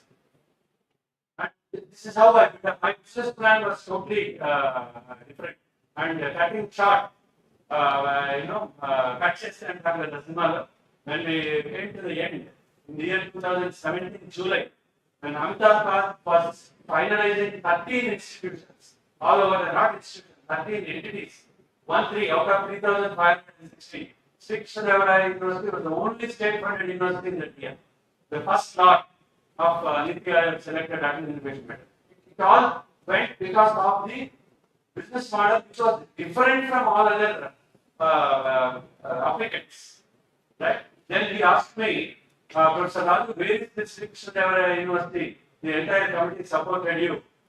And that after 5 years of existence of Atal Incubation Center, in 2015, December 15, and 2022, December 15, Minister of State Planning was announcing in Lok Sabha, Sri Krishnadevara University, Anantapur is having Atal Incubation Center, which is doing wonderful efforts in building the startup ecosystem in the region. So 5 years later, I have made the Parliament Union Minister to announce in the Parliament that Sri Krishnadevara University is Anantapur. The person asked by NITI Aayog CEO 5 years before. See, why I am doing all these things instead of going through all these things? All the PPTs are anyway available. I request the organizers to give. I don't want to. I wanted to give a case study. What, as a faculty, what we should be doing? We should be an entrepreneur first, and our task is basically to. Good afternoon, sir. So our task. So we welcome Professor Ramohan Rao Garu, Vice President. AP State Council, the brain behind this workshop, and who have been after us for all these days. Anyway, so the idea is faculty become a very important interface, and it is the mindset of the faculty basically first. Because I said, I told you already the challenges, how we have to hone the skills of the students and how we have to use the managerial skills to convince them. And that is where the success of EIS is really like the success of our, because we all have to be entrepreneurs. Understand the organization first. Understand your student. Understand your management. Then try to be the interface. And incubation is not all about just a facilitator. All that is required for incubation center is you should have a dedicated space with a very good network of mentors, investors, angel investors, IPR supporters, and auditors, financial advisors, this sort of thing. That's all. Once you have it, and that network can be provided by the initiatives of every state council of higher education. Because every state council of higher education is the only body, statutory body in the entire country, which is taking the lead of building up these EISCs in all higher education institutions. And they also have a very good network of people who can support every higher education institution. So it is all of us, the faculty, to take it as a challenge, become an entrepreneur, make your students entrepreneurs, so that alone, collective effort alone can build the startup ecosystem in the state of Andhra. So that's exactly what I wanted to say in the time gap given to me. I hope I have reached out to you, and there are always question and answer sessions in the end, and we can now start with the program. If there are any one or two quick questions I can take. Otherwise, the time is not permitting. We are always there in the evening to share the ideas. I deeply appreciate your patience in listening to my case studies or use cases. Thank you very much.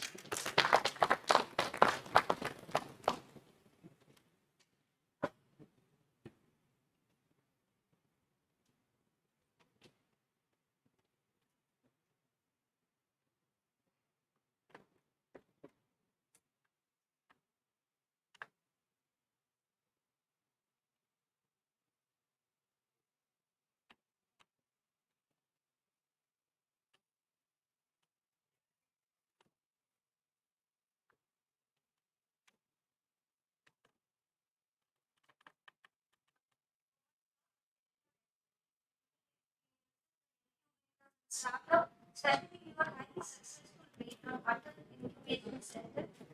Of course, the sessions are highly interrelated, starting with identification and ideation with the ecosystem, and how we as professors can be the entrepreneurs and professors bring about the change.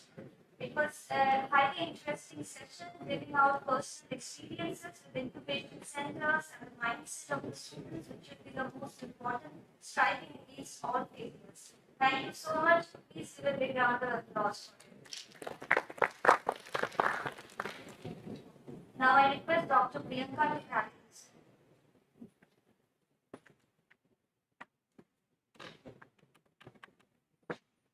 Now, let us begin with our inaugural session. I invite our chief guest, Professor K. Rama Mohan Rao sir, Dr. Amit Sawan sir, and Dr. S.B. Kotareddy sir to dignitary guests to come over to the dais.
Now I request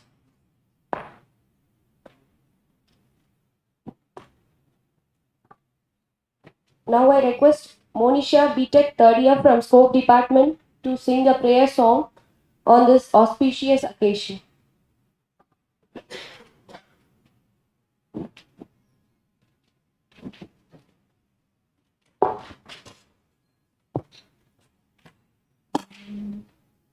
श्रीविघ्नराजं भजे श्रीविघ्नराजं भजे श्रीविघ्नराजं भजे हे श्रीविघ्नराजं भजे सन्ततमहं सुन्दरमुखं शङ्करसुतं तमिह श्रीविघ्नराजं भजे सन्ततमहं दन्ति सुन्दरमुखम् अन्तकान्तकसुतं तमिह श्रीविघ्नराजं भजे श्रीविघ्नराजं भजे हे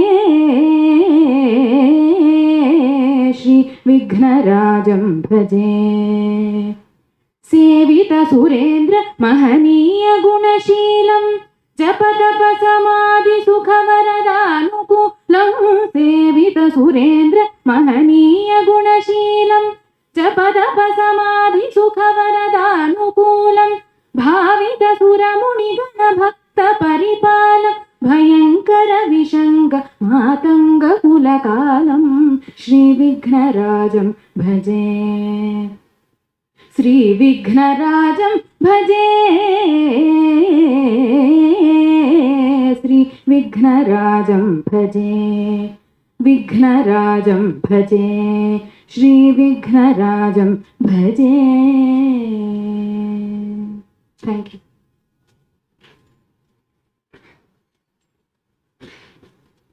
Thank you so much for a blessed performance. Now I request Dr. Amit Chavan sir, Director of Innovation, Incubation and Entrepreneurship Cell, VITAP University, to welcome the gathering.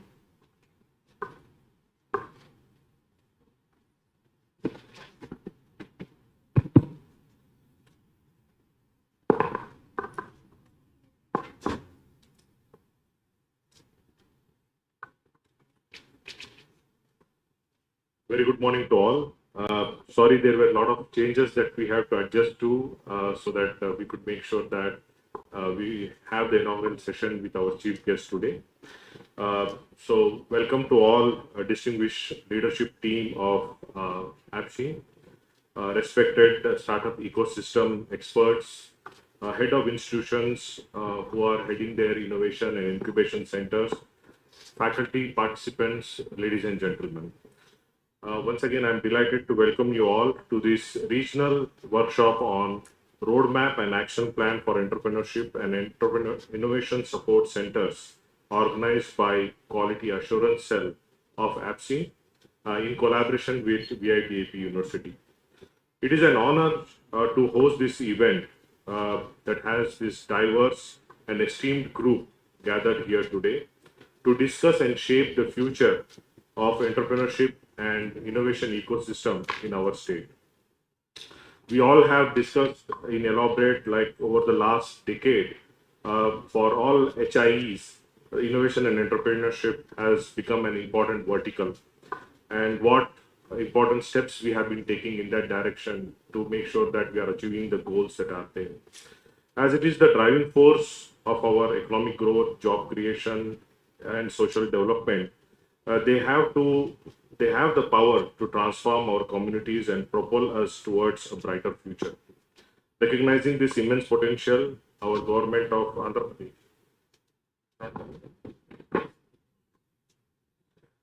So, recognizing this immense potential, our government of Andhra Pradesh is committed to fostering and thriving this ecosystem that nurtures and supports the entrepreneurial spirit. So today's workshop marks a crucial milestone in our journey to strengthen the EISCs in Andhra Pradesh. We have gathered here to collectively shape the roadmap and action plan that will guide the growth and development of these centers. Your expertise, insights, and experiences are invaluable as we chart this course together. I encourage all of you to actively engage in discussions, share your ideas, and collaborate with fellow participants. Let us leverage this opportunity to build networks, forge partnerships, and collectively contribute to the collective growth and success of the entrepreneur innovation ecosystem in Andhra Pradesh. I would like to express my deepest gratitude to Professor M. Chandra Reddy Garu, who is the chairman of APSI, Professor Ramamohan Rao Garu, who is present here with us today, the vice chairman of APSI, and also the director for quality assurance cell. I also welcome our vice chancellor, VITAP, Dr. S.V. Kota Reddy Garu, and all the organizing committees who are behind this and making sure that the effort in making this workshop a reality. I also extend my heartfelt appreciation to all the resource persons and experts who have graciously agreed to share their knowledge and expertise with us.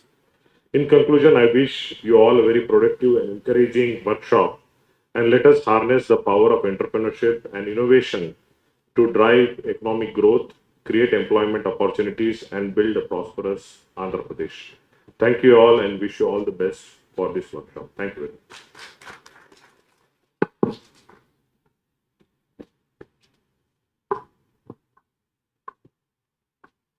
Thank you, sir.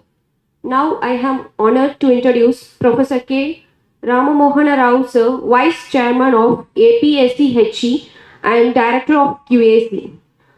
Let me give a brief introduction about him. Professor K. Ramamohana Rao, sir, is a remarkable educator, starting his professional career from 1982. With his guidance, 29 PhDs has been awarded, 9 MPhil degrees, and published 91 research papers, 11 books, and 13 research projects. He is also awarded as a Best Professor in the Marketing from ET now and State Best Teacher Award from Government of AP. Please join me in welcoming Professor K. Ramamohan Rao, sir, to share a few words on the opening remarks about the workshop.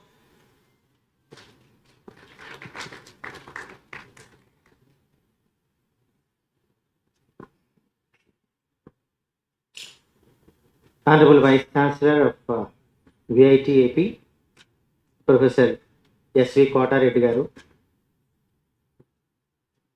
Dr. Amit Chauhan, Director Innovation Incubation and Entrepreneurship Cell of VITAP, who took a lot of pains in organizing this workshop today. The key resource persons who came all the way from various places to motivate all of you and to give the right kind of inputs so that you can make the EISCs functioning effectively. First of all, I would like to appreciate Nagbhushan Raju Garu from SKD Anantapur. He promoted Atal Incubation Center in Anantapur and made it as a leader in the country. The testimony is the issue was addressed in the House of Parliament that the Atal Incubation Center in Andhra Pradesh is leading from the front among all the Atal Incubation Centers in the country. Then everybody started asking where the SK University is, Krishnadevaraya University, because they don't know this, but see, he made the name of the university to get recognized nationally with his excellent efforts. Another important resource person, Ravi Iswarapu from Andhra University. Day before yesterday, all of you might have observed that the NIRF rankings were released. And it is the only university named in 11 to 15 band. All the 10 are IITs, central institutions. This is the state university. It is ranked 11 to 15 band as NIRF innovation universities. And credit goes to Ravi Iswarapu, who has done wonderful job in just 2.5 years to make a lot of things happen in Andhra University. And we have Dr. Vishnumurthy. You might have heard in the morning a very motivating lecture. I know him for the last 2 decades. He has been continuously working on promoting entrepreneurship in various institutions in the state of Andhra Pradesh.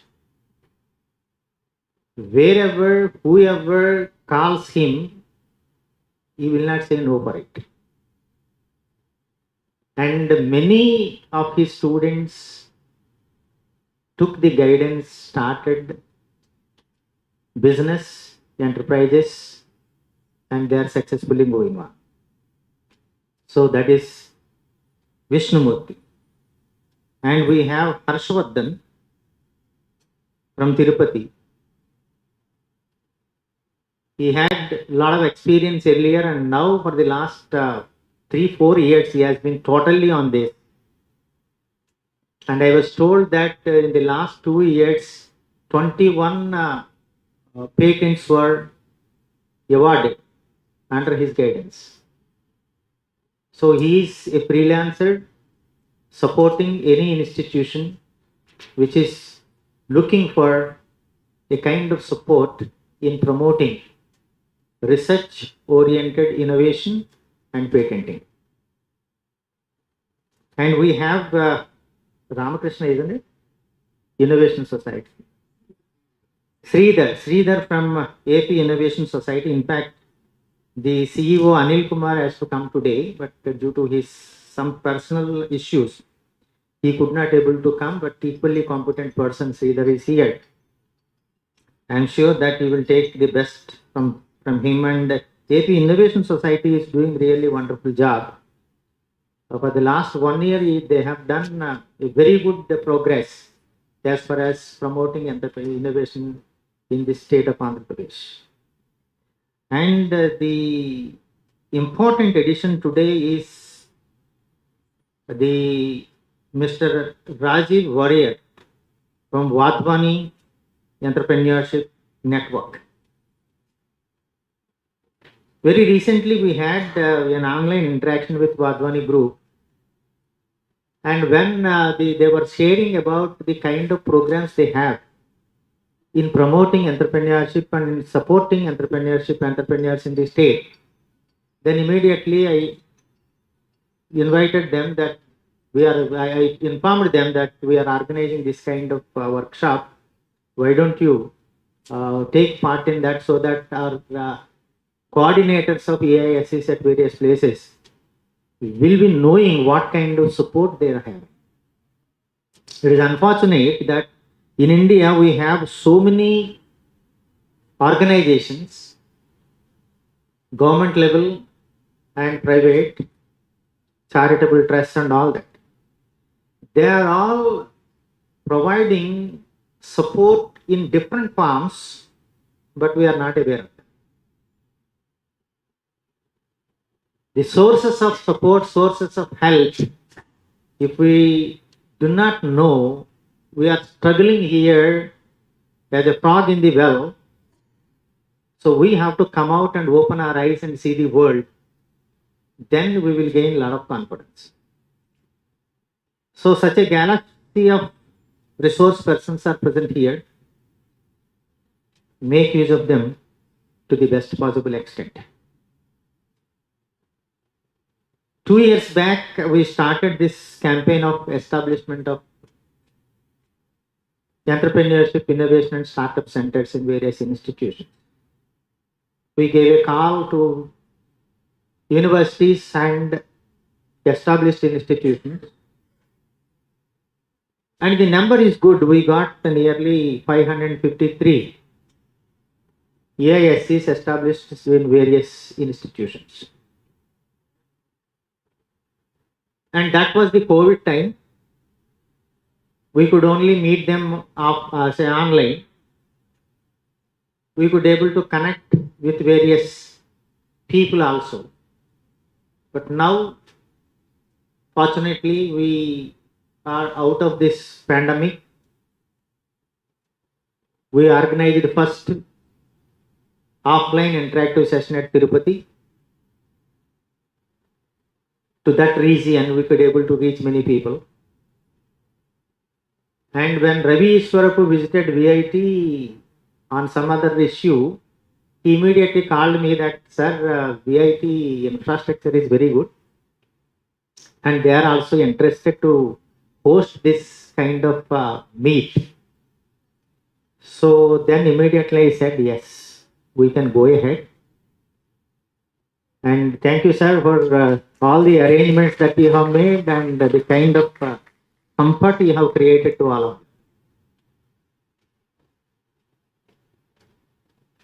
This workshop basically intended to make all the coordinators of EISCs equip themselves, as rightly pointed out by Nagbhushan Raj Garu, entrepreneurship is important. You should have confidence. Then only you can build confidence in the students. You should have knowledge. Then only you can disseminate knowledge. You should have attitude. Then only you can make the people having right kind of attitude towards the business. We know in a state like Andhra Pradesh, it is not like Gujarat, it is not like Punjab, it is not like Kerala, where culturally the people are having open mind towards industry and business. People are having an intention to move out of the state, connect to the sources, if possible establish there itself, otherwise go back and establish there.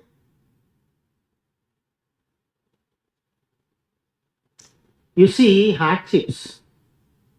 Wherever you go, you will find hardships.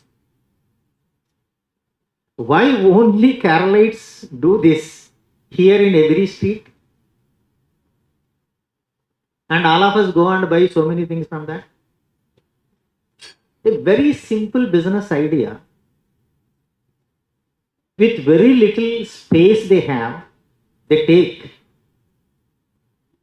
And one brand title everywhere, from any distance you can recognize. The only positioning is that things are demonstrated there, how potato chips can be made, how it can be packed hot, and they are having all other food products in packed form only like any other shop. But with this manufacturing administration, they could able to create an impression to the people that all of them are made like that only, fresh. Very easy idea. So why I am talking about this is there is a mental block in states like Andhra Pradesh, Telangana, Karnataka, most of the southern part of the things, that they believe doing a job in some company or an industry carries a lot of pride and social respect, but not the business. The asset base is not considered as the one assessment criteria, but the job is considered as the best. A person with 10 crores property and a person with 1 lakh job, the preference is for the 1 lakh job fellow, not 10 crore person. So towards business, we don't have positivity in our minds.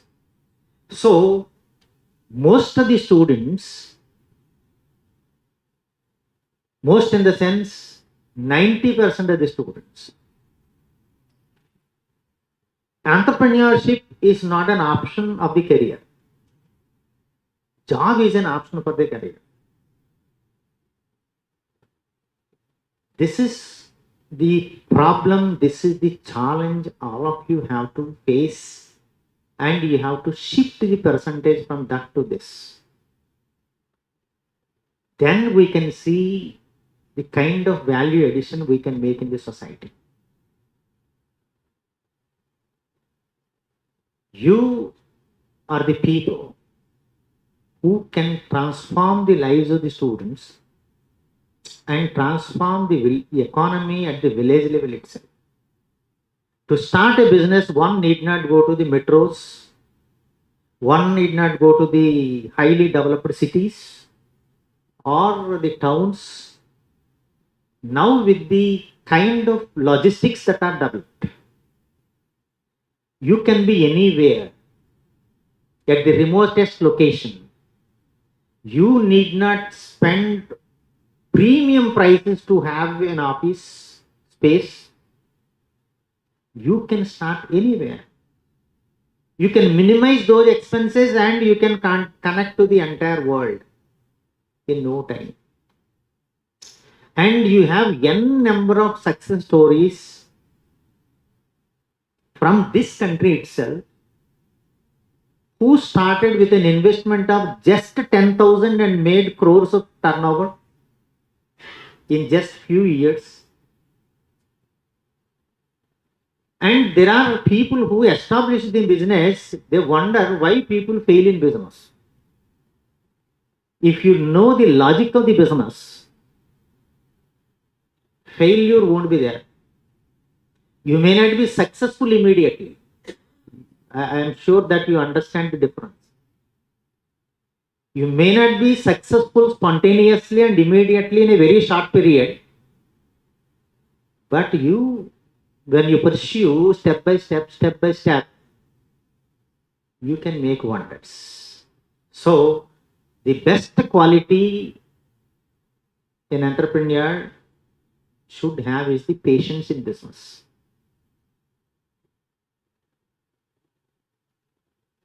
If they have confidence in them, that whatever that they are doing is right, backed up with some database and information, now available everywhere, you need not go and conduct a survey in the market. There are many people specialized in that, they are doing it. Only thing is you should be able to know where such data is available and how I can understand that data and how I can make it. You may see millions and millions of products and services available in the world. And technology is taking at a very, very fast pace. So many changes are coming. Disruptive innovations are coming in. But still, you have n number of opportunities to capture. A very simple logic is that people always look for betterment. Better product, better service. That is the only thing that you have to believe. If I can provide the same product and better service, you are there. Same product, service differentiation. Better product with the same service, you are there.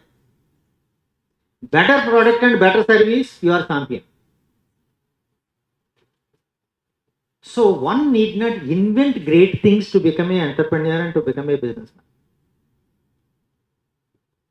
Sensibility to the societal needs is important. That is why all of you, and you make all the students understand the needs of the society, what needs they are satisfying in what way, what are their unmet needs, what are the needs for which they are looking for immediate better products, better services. If you are there with a small group, that is what we call in marketing niche market, you are there in business. That is the confidence that we have to give to the people. Then miracles happen. Ravi knows the success story of Aruku Coffee. How that started, how that idea has come, and now what kind of business they have. And Aruku Coffee is offered in almost 30 to 40 countries now, with Aruku brand coffee.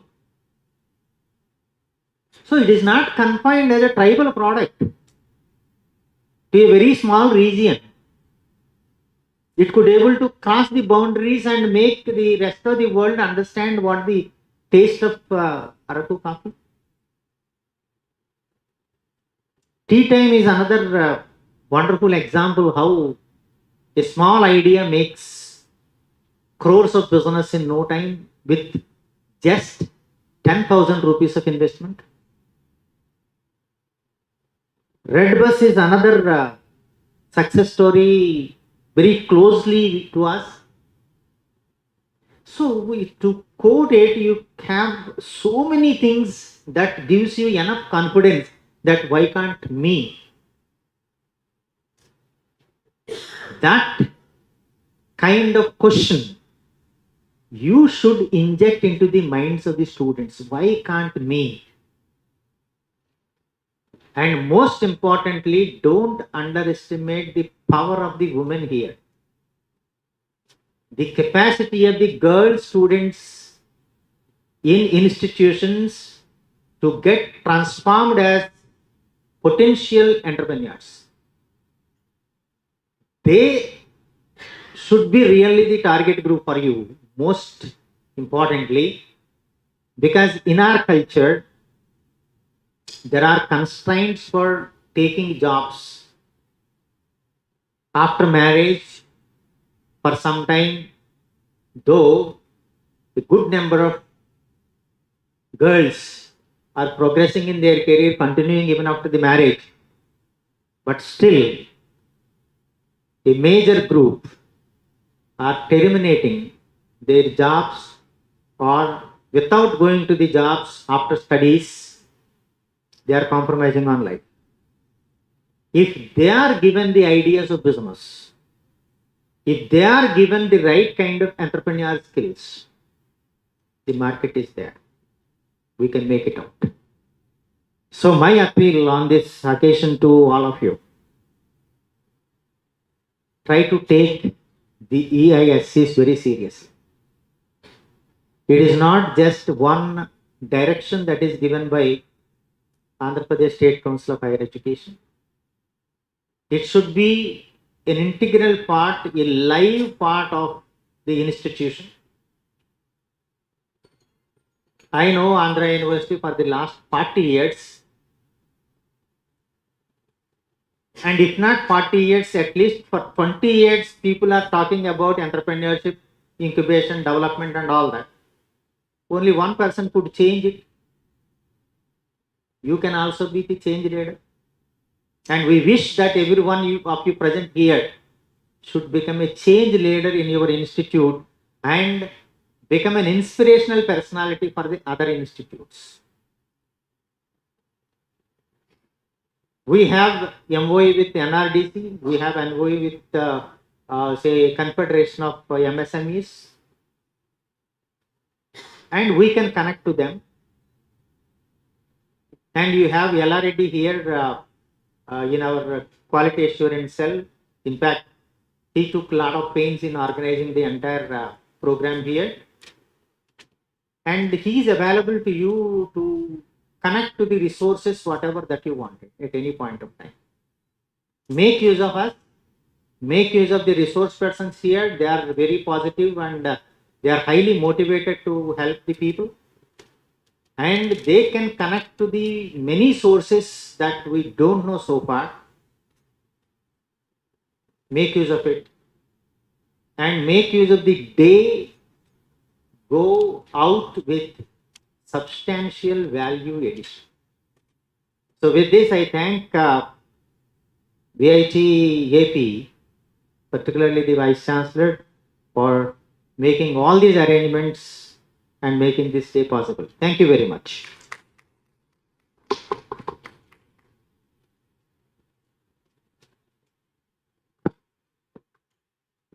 Thank you so much, sir, for your encouraging and inspiring speech. It's an honor to have you here. Now, it's my honor to also introduce Professor S.V. Kota Reddy, sir, Honorable Vice Chancellor of VIT AP University, Amravati, to this august audience. Now, I'll read out a short profile of Dr. S.V. Kota Reddy, sir. He's a veteran academician and administrator with more than 30 years of teaching, research, and administrative experience. He joined VIT-AP family on 16 November 2020. It is his sheer determination and meticulous nature that has driven him to being the Vice Chancellor of this prestigious institution.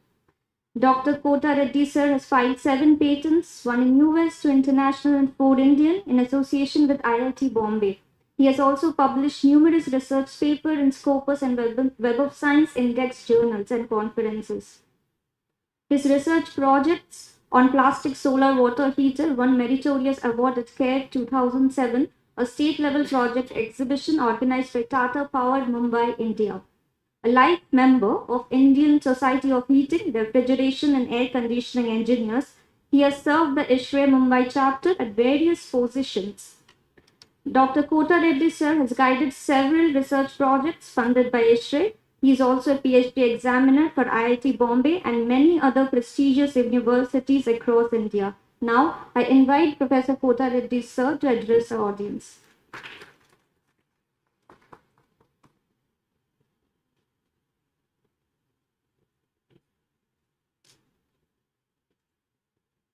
Good afternoon, everyone. Respected Professor K. Rammohan Rao Garu, Vice Chairman, APSHE, Dr. Amit Chavan, Director, IIEC, VIT AP University, distinguished speakers, distinguished guests, the coordinators of EISCs in the AP. I would like to extend a cordial welcome to each one of you to this workshop, Roadmap and Action Plan for EISCs in AP. At the outset, I would like to thank the Andhra Pradesh State Council of Higher Education for giving this great opportunity. We are very happy that we are meeting all of you, the distinguished the professors from various universities and engineering colleges from 6 districts. So truly, we are truly honored to have you with us today. And Professor Rammohan Rao already explained clearly what is the need of the entrepreneurship and the innovation and incubation. And he gave a lot of examples. So really the quite an inspired speech he has delivered. But what actually we are doing at VIT-AP and what are the best practices in that area, I'll just in brief mention to you. One thing is that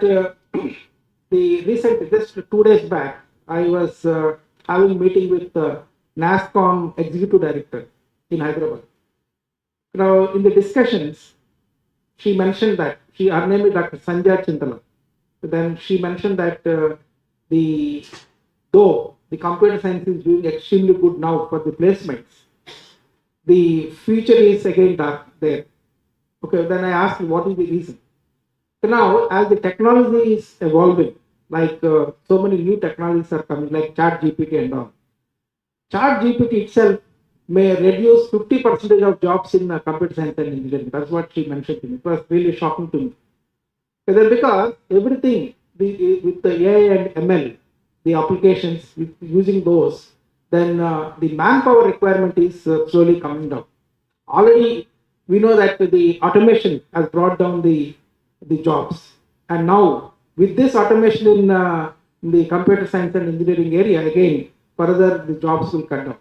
That's what actually she mentioned. Then what is the solution for that? Then the solution is the students should become entrepreneurs. They should not depend only on the job. And for that, what is our role?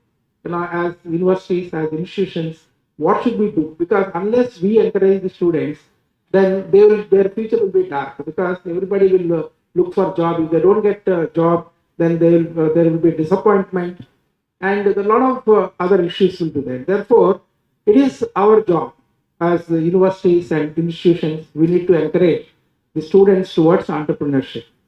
And of course, there are several steps. Experts are there.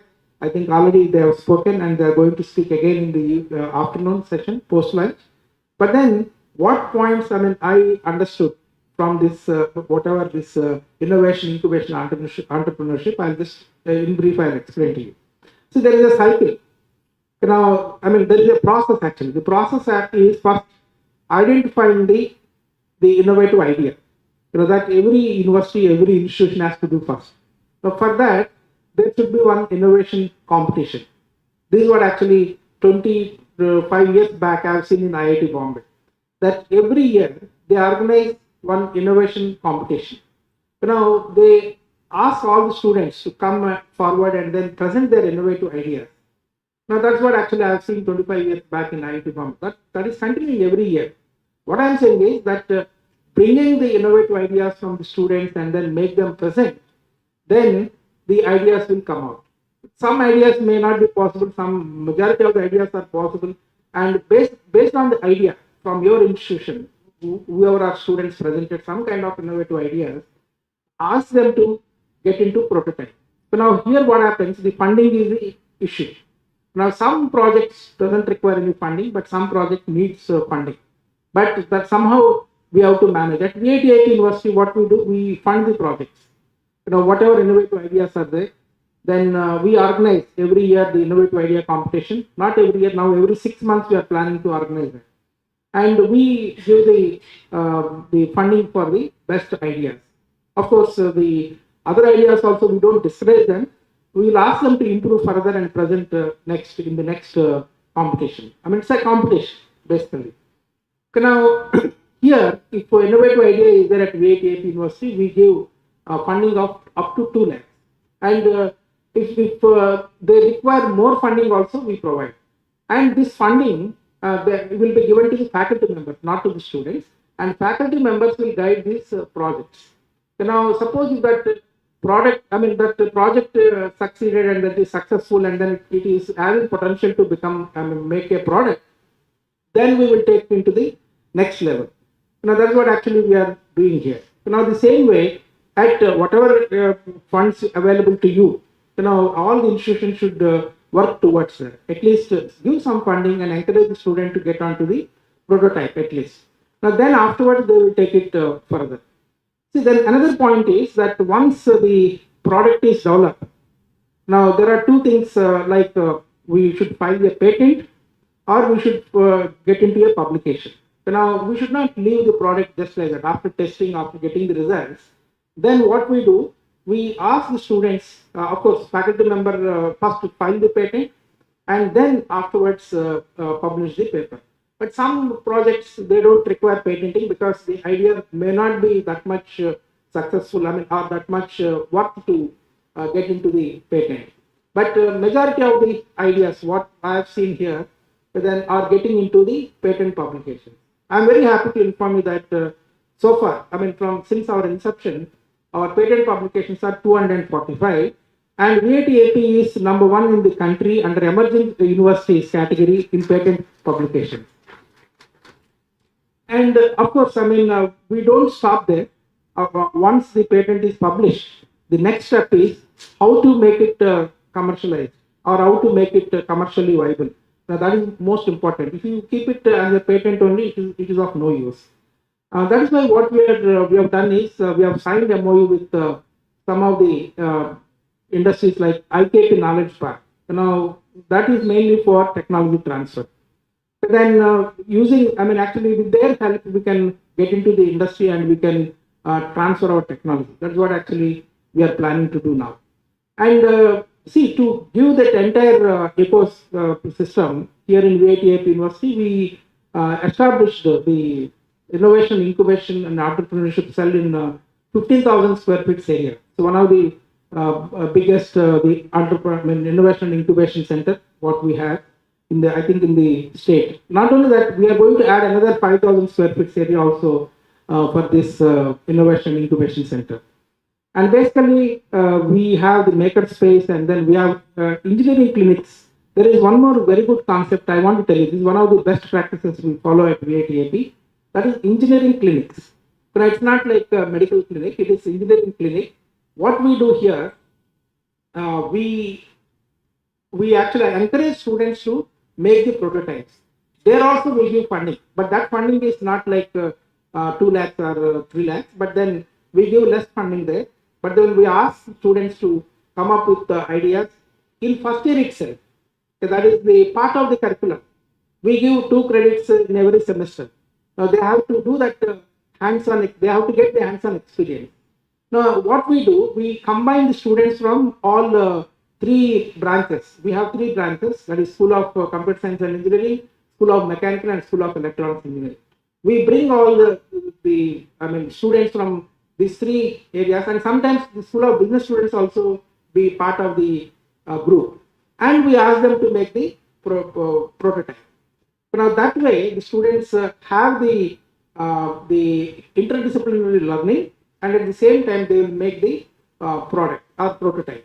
And at the end of the semester, once they complete their work, we do exhibition. Now from that exhibition, again we give the prizes. And if really the product, if any project is having potential to become product, we again give the funding there. Now through engineering clinics also, we give the funding. This actually they have to do first year and second year. And of course, third year and final year, they have the different projects. Like we have capstone project, then senior design project, then industry industry internship, and all those things are there. Apart from those, these engineering clinics also is another very important one. Now, therefore, I request all of you to have this kind of the hands-on, this kind of prototype making, or this kind of project making from the first year onwards, as that, and mix the students. Then there will be a great learning, and new ideas will be evolved. That is another thing we are doing here. So then, why we need to do all these things? To encourage them towards the entrepreneurship. The main objective is, see, they have to do a lot of work on the product, and then they have to incubate it, and then they should get into the market. So many things they have to do. Therefore, the starting step is getting the ideas and then giving the funding, and then ask them to make the project, and then from there we need to take it forward. Now, just I want to tell you one more point, that why we need to have large number of patents. Why VITAP is doing this. Now, one thing is that, of course, we are encouraging our students towards to become entrepreneurs. The second thing is, if you see the overall scenario in India, India is publishing very less number of patents. Now, if you see, China is doing, I have 2021 data here. China is publishing 6,95,946 patents. Okay, in 2021, they have done that much. And then US, 3,27,000 patents. Japan, 1,84,000. And Korea, 1,45,000. But whereas India, though we are in 5th position, only 31,261 patents were only published. That means it is very, very less. The number, if you see the gap, there is a huge gap between China and India. So now that actually to encourage this, the government also has taken several initiations. They have actually, I think if you see 2021, end of 2021 or starting of 2022, the government has slashed the patent filing expenses, like 80% they have decreased. But I thought that okay, the results would be, would be different. But then again, only 16% of patent publications only improved. That means the message has not gone to all the institutions. Now, I request all of you, the funding requirement for filing patent is not much now, because earlier it was almost 1.2 lakhs. Now it has come down to 50 to 60,000.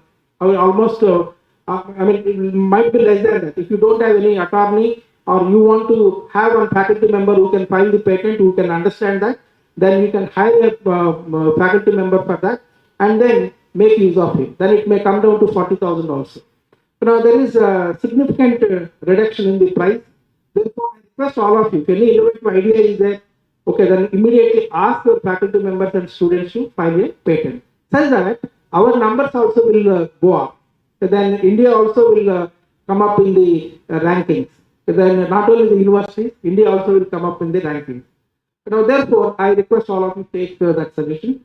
And I just wanted to conclude my talk by just recently, NIRF ranking has been announced on Monday. And then VIT is now 8th in the universities category in the entire country. Then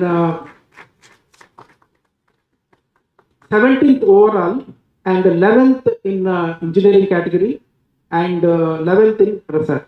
Now that way VIT is progressing and we are also following the footsteps of our mother campus. Now here VIT is number one in the emerging state private universities in Outlook ranking in 2022 and that is because of all these things. Publications, I have not mentioned about the publications, we are extremely doing good in publications also. Year on year, there is 100% increase in the publications. For example, 2021 we have done 251 publications in Scopus in the journals, and in 2022 it became 659 publications. That means it is 161% increase. Now this year again we are aiming to have double the number of publications. That means year after year we are expecting 100% growth in the publications. That's what actually our aim. And with patents and then publications and then innovation and incubation and with all these efforts, VITAP is number one under emerging state private universities in the country. Now, once again, thank you very much for AppShape for giving this great opportunity to host this event here. And I hope that definitely the deliberations and then the resource people, there are many resource people here, then definitely they will enlighten all of us to how to encourage the students towards entrepreneurship and how to make them successful businessmen. So, thank you very much. I wish you all the very best. Thank you.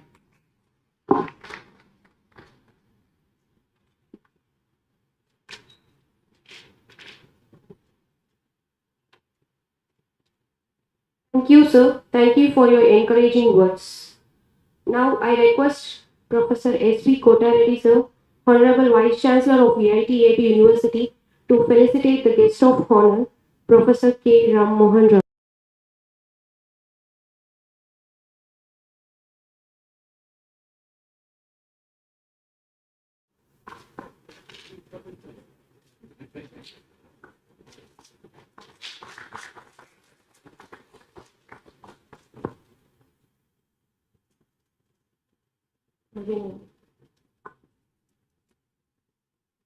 Now I request Professor S.V. Kotareddy, sir.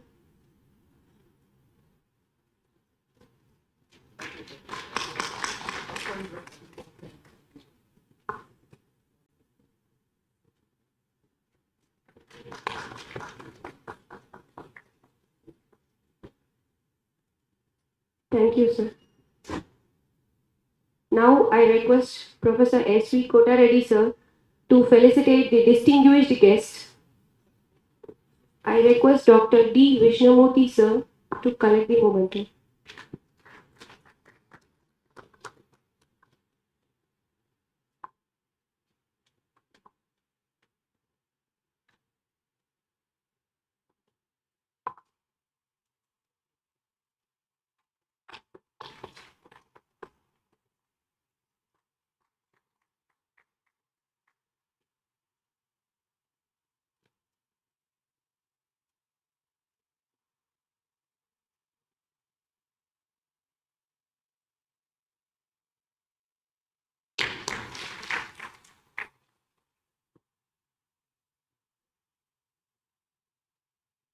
Next, I would like to call upon Sri Ishwarapu Taraka Venkata Ravi Saru to collect the momentum.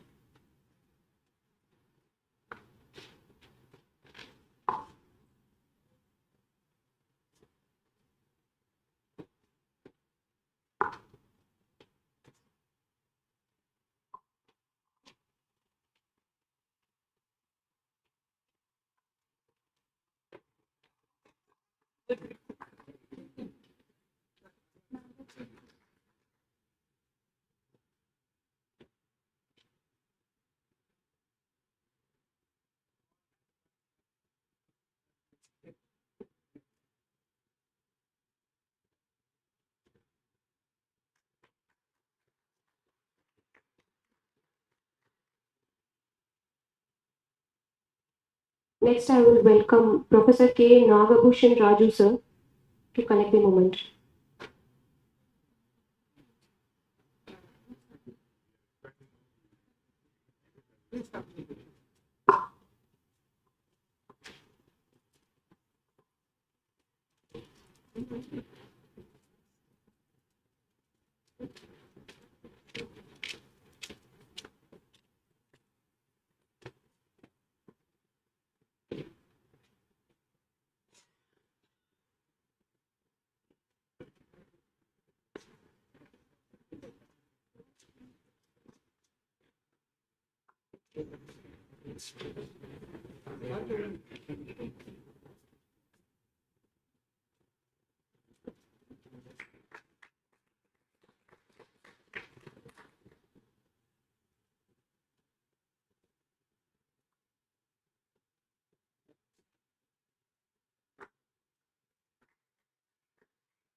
Next, I would like to welcome Mr. Raju Warrior to collect the momentum.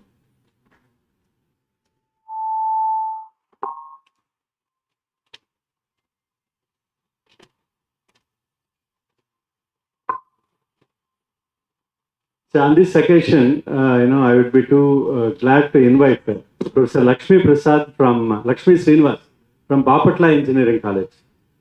So this shall belongs to you because we have a academic partnership model for the last 2 years. They have been sending student to our incubation center by promoting this in their institute.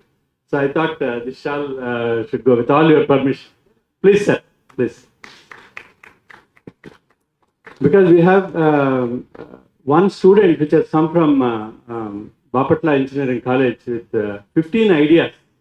So we said you focus on one, then we can grow. Sir, with all. No, I will not have, sir. No, not that, sir. Not that, sir. My effort.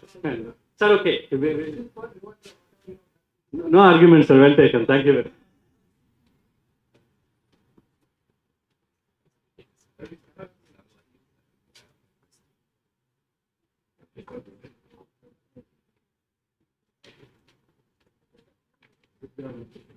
He is an inspiration to all of us.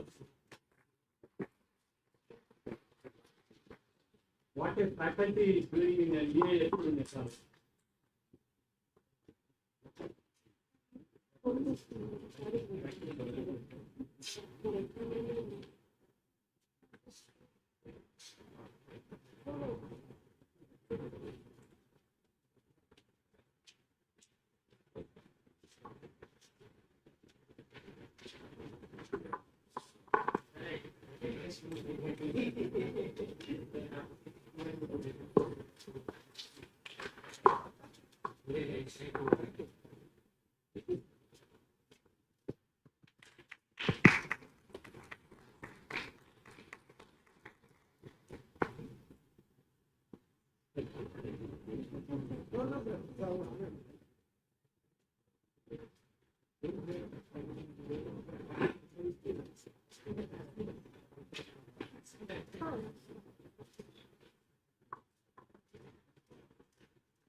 So I request Rajesh sir to be here. So In fact, we are signing an MOU with NEN Wadhwani Foundation today.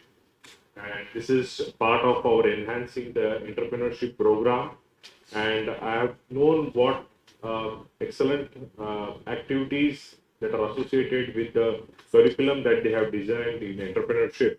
I would like to see that same curriculum we introduce in VITAP University also. So we have the MOU, so we will quickly have an MOU signing with our Vice Chancellor and yeah. No, I think Sridhar sir is there.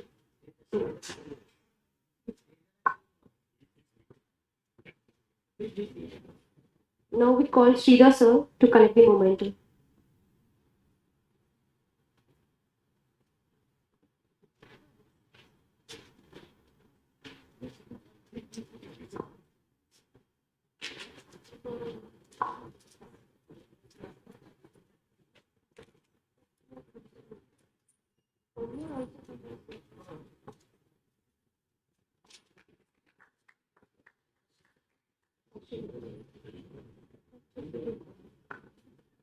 Next, I would like to call upon to the stage Dr. D.V. Harshavardhan Reddy sir to connect the momentum.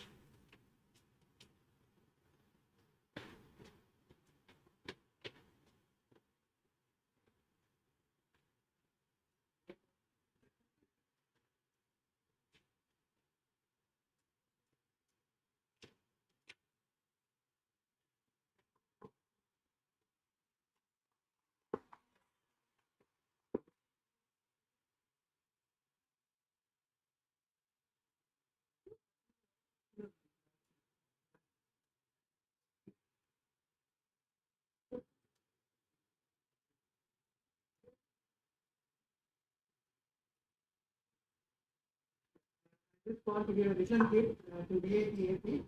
A couple of students from VITAP joined my team and they got selected to present their business idea in IIT Delhi. Yeah. So in my team, totally 4 members are there. Out of that, 2 are from VITAP. So they got selected to present the business idea in IIT Delhi, and their certificate giving as a return gift. Gagan and Maria Kiran. Thank you.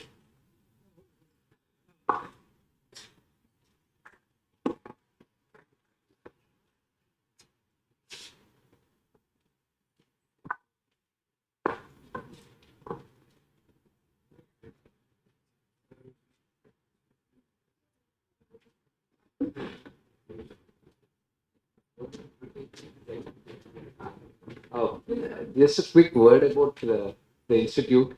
I've been here through TIE Andhra Pradesh, which I'm the president. I'm also involved, and we have an MOU with VITAP. But just wanted to give the one is the reason why I recommended VITAP when talked to sir and said, why don't we do it here? Is because extremely impressed with this place. I've done 4 hackathons in Vizag. In all the 4 hackathons, we had at least one team from VITAP winning all the time. That impressed me so much that my own company, which I'm from Vizag, and I could have established it in Andhra University, but I've come all the way. My center of excellence in the company Andhra IoT is now established in VITAP, and we have the students have done extremely great. We have about 10 of them who are working as interns, paid interns in VITAP. So great work, sir. Continue to do the great stuff. Really impressed by wonderful things that are happening here. Thank you, sir. Thank you. Sir, please we can sign the MOU also. Your representation. Sir, if it's okay.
As Sir has said, there are a lot of wonderful activities that NEN and Vadhwani Foundation is doing.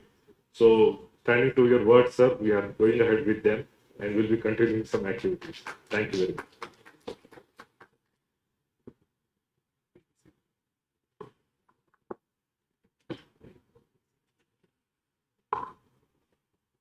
Thank you, sir. I request all the delegates on the dais to join for the group photo ceremony.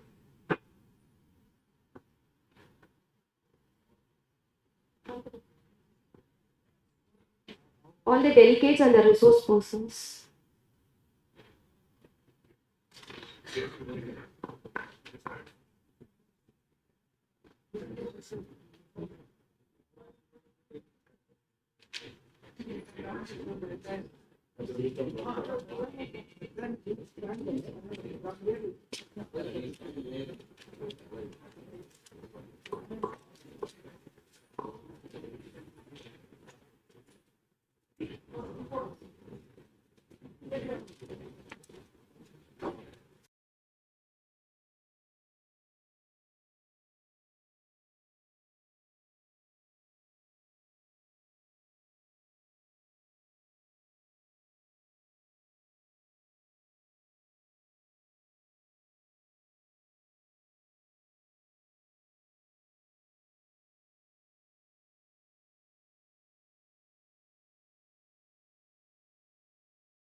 Now I request Dr. Ellison MS, Sir, Deputy Director, Innovation, Incubation and Entrepreneurship Cell, VITAP University, for rendering the vote of thanks. Thank you, Dr. Ananta ma'am. First of all, I would like to thank Professor Ramohan Rao sir for coming here and gracing this occasion with his presence. His speech was very encouraging, and I'm sure that all the entrepreneurs and EISC coordinators have taken something from his speech, and we will all implement it in our respective platforms. I also thank our Vice Chancellor, Dr. S.P. Kotalati sir, for supporting this event and making all this happen. He was continuously taking updates and meticulously advising us on various things. I thank Dr. Amit Chavan sir for taking charge of this event and guiding us all to smoothly conduct this workshop. His guidance was pivotal in organizing this event successfully. I also thank all the dignitaries on the dais, off the dais, and resource persons of the workshop, all the faculty participants, student participants who traveled all the way to VITAP. I hope this workshop will be helpful to you in expanding your horizons further. So I hope we will have many more workshops like this in which we will connect with various experts in our respective fields and also different entrepreneurs. And finally, I thank the entire organizing team, including the APSHE team and also VITAB team for bringing this workshop into fruition. Thank you, one and all.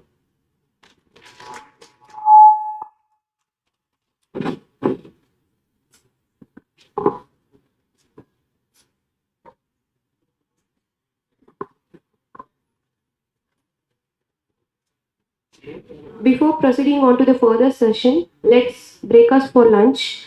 The food will be served in the Rock Plaza second floor. Our student coordinators will be guiding you to the place. Please take this opportunity to enjoy the food and recharge.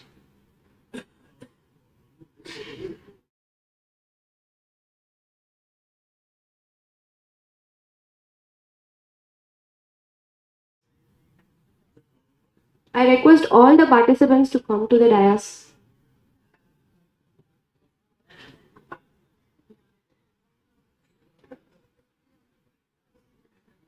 Bit fast, come again.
We'll have the next session after lunch at 2 o'clock.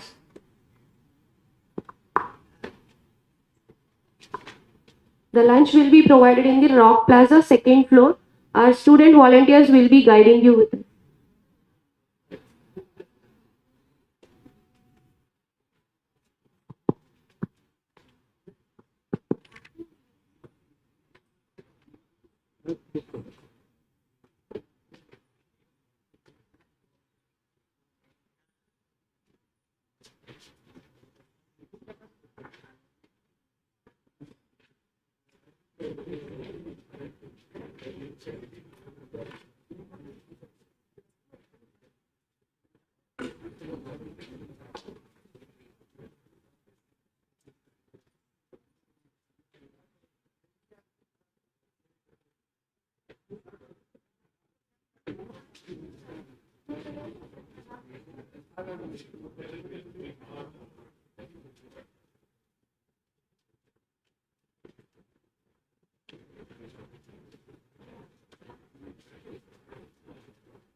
Thank you.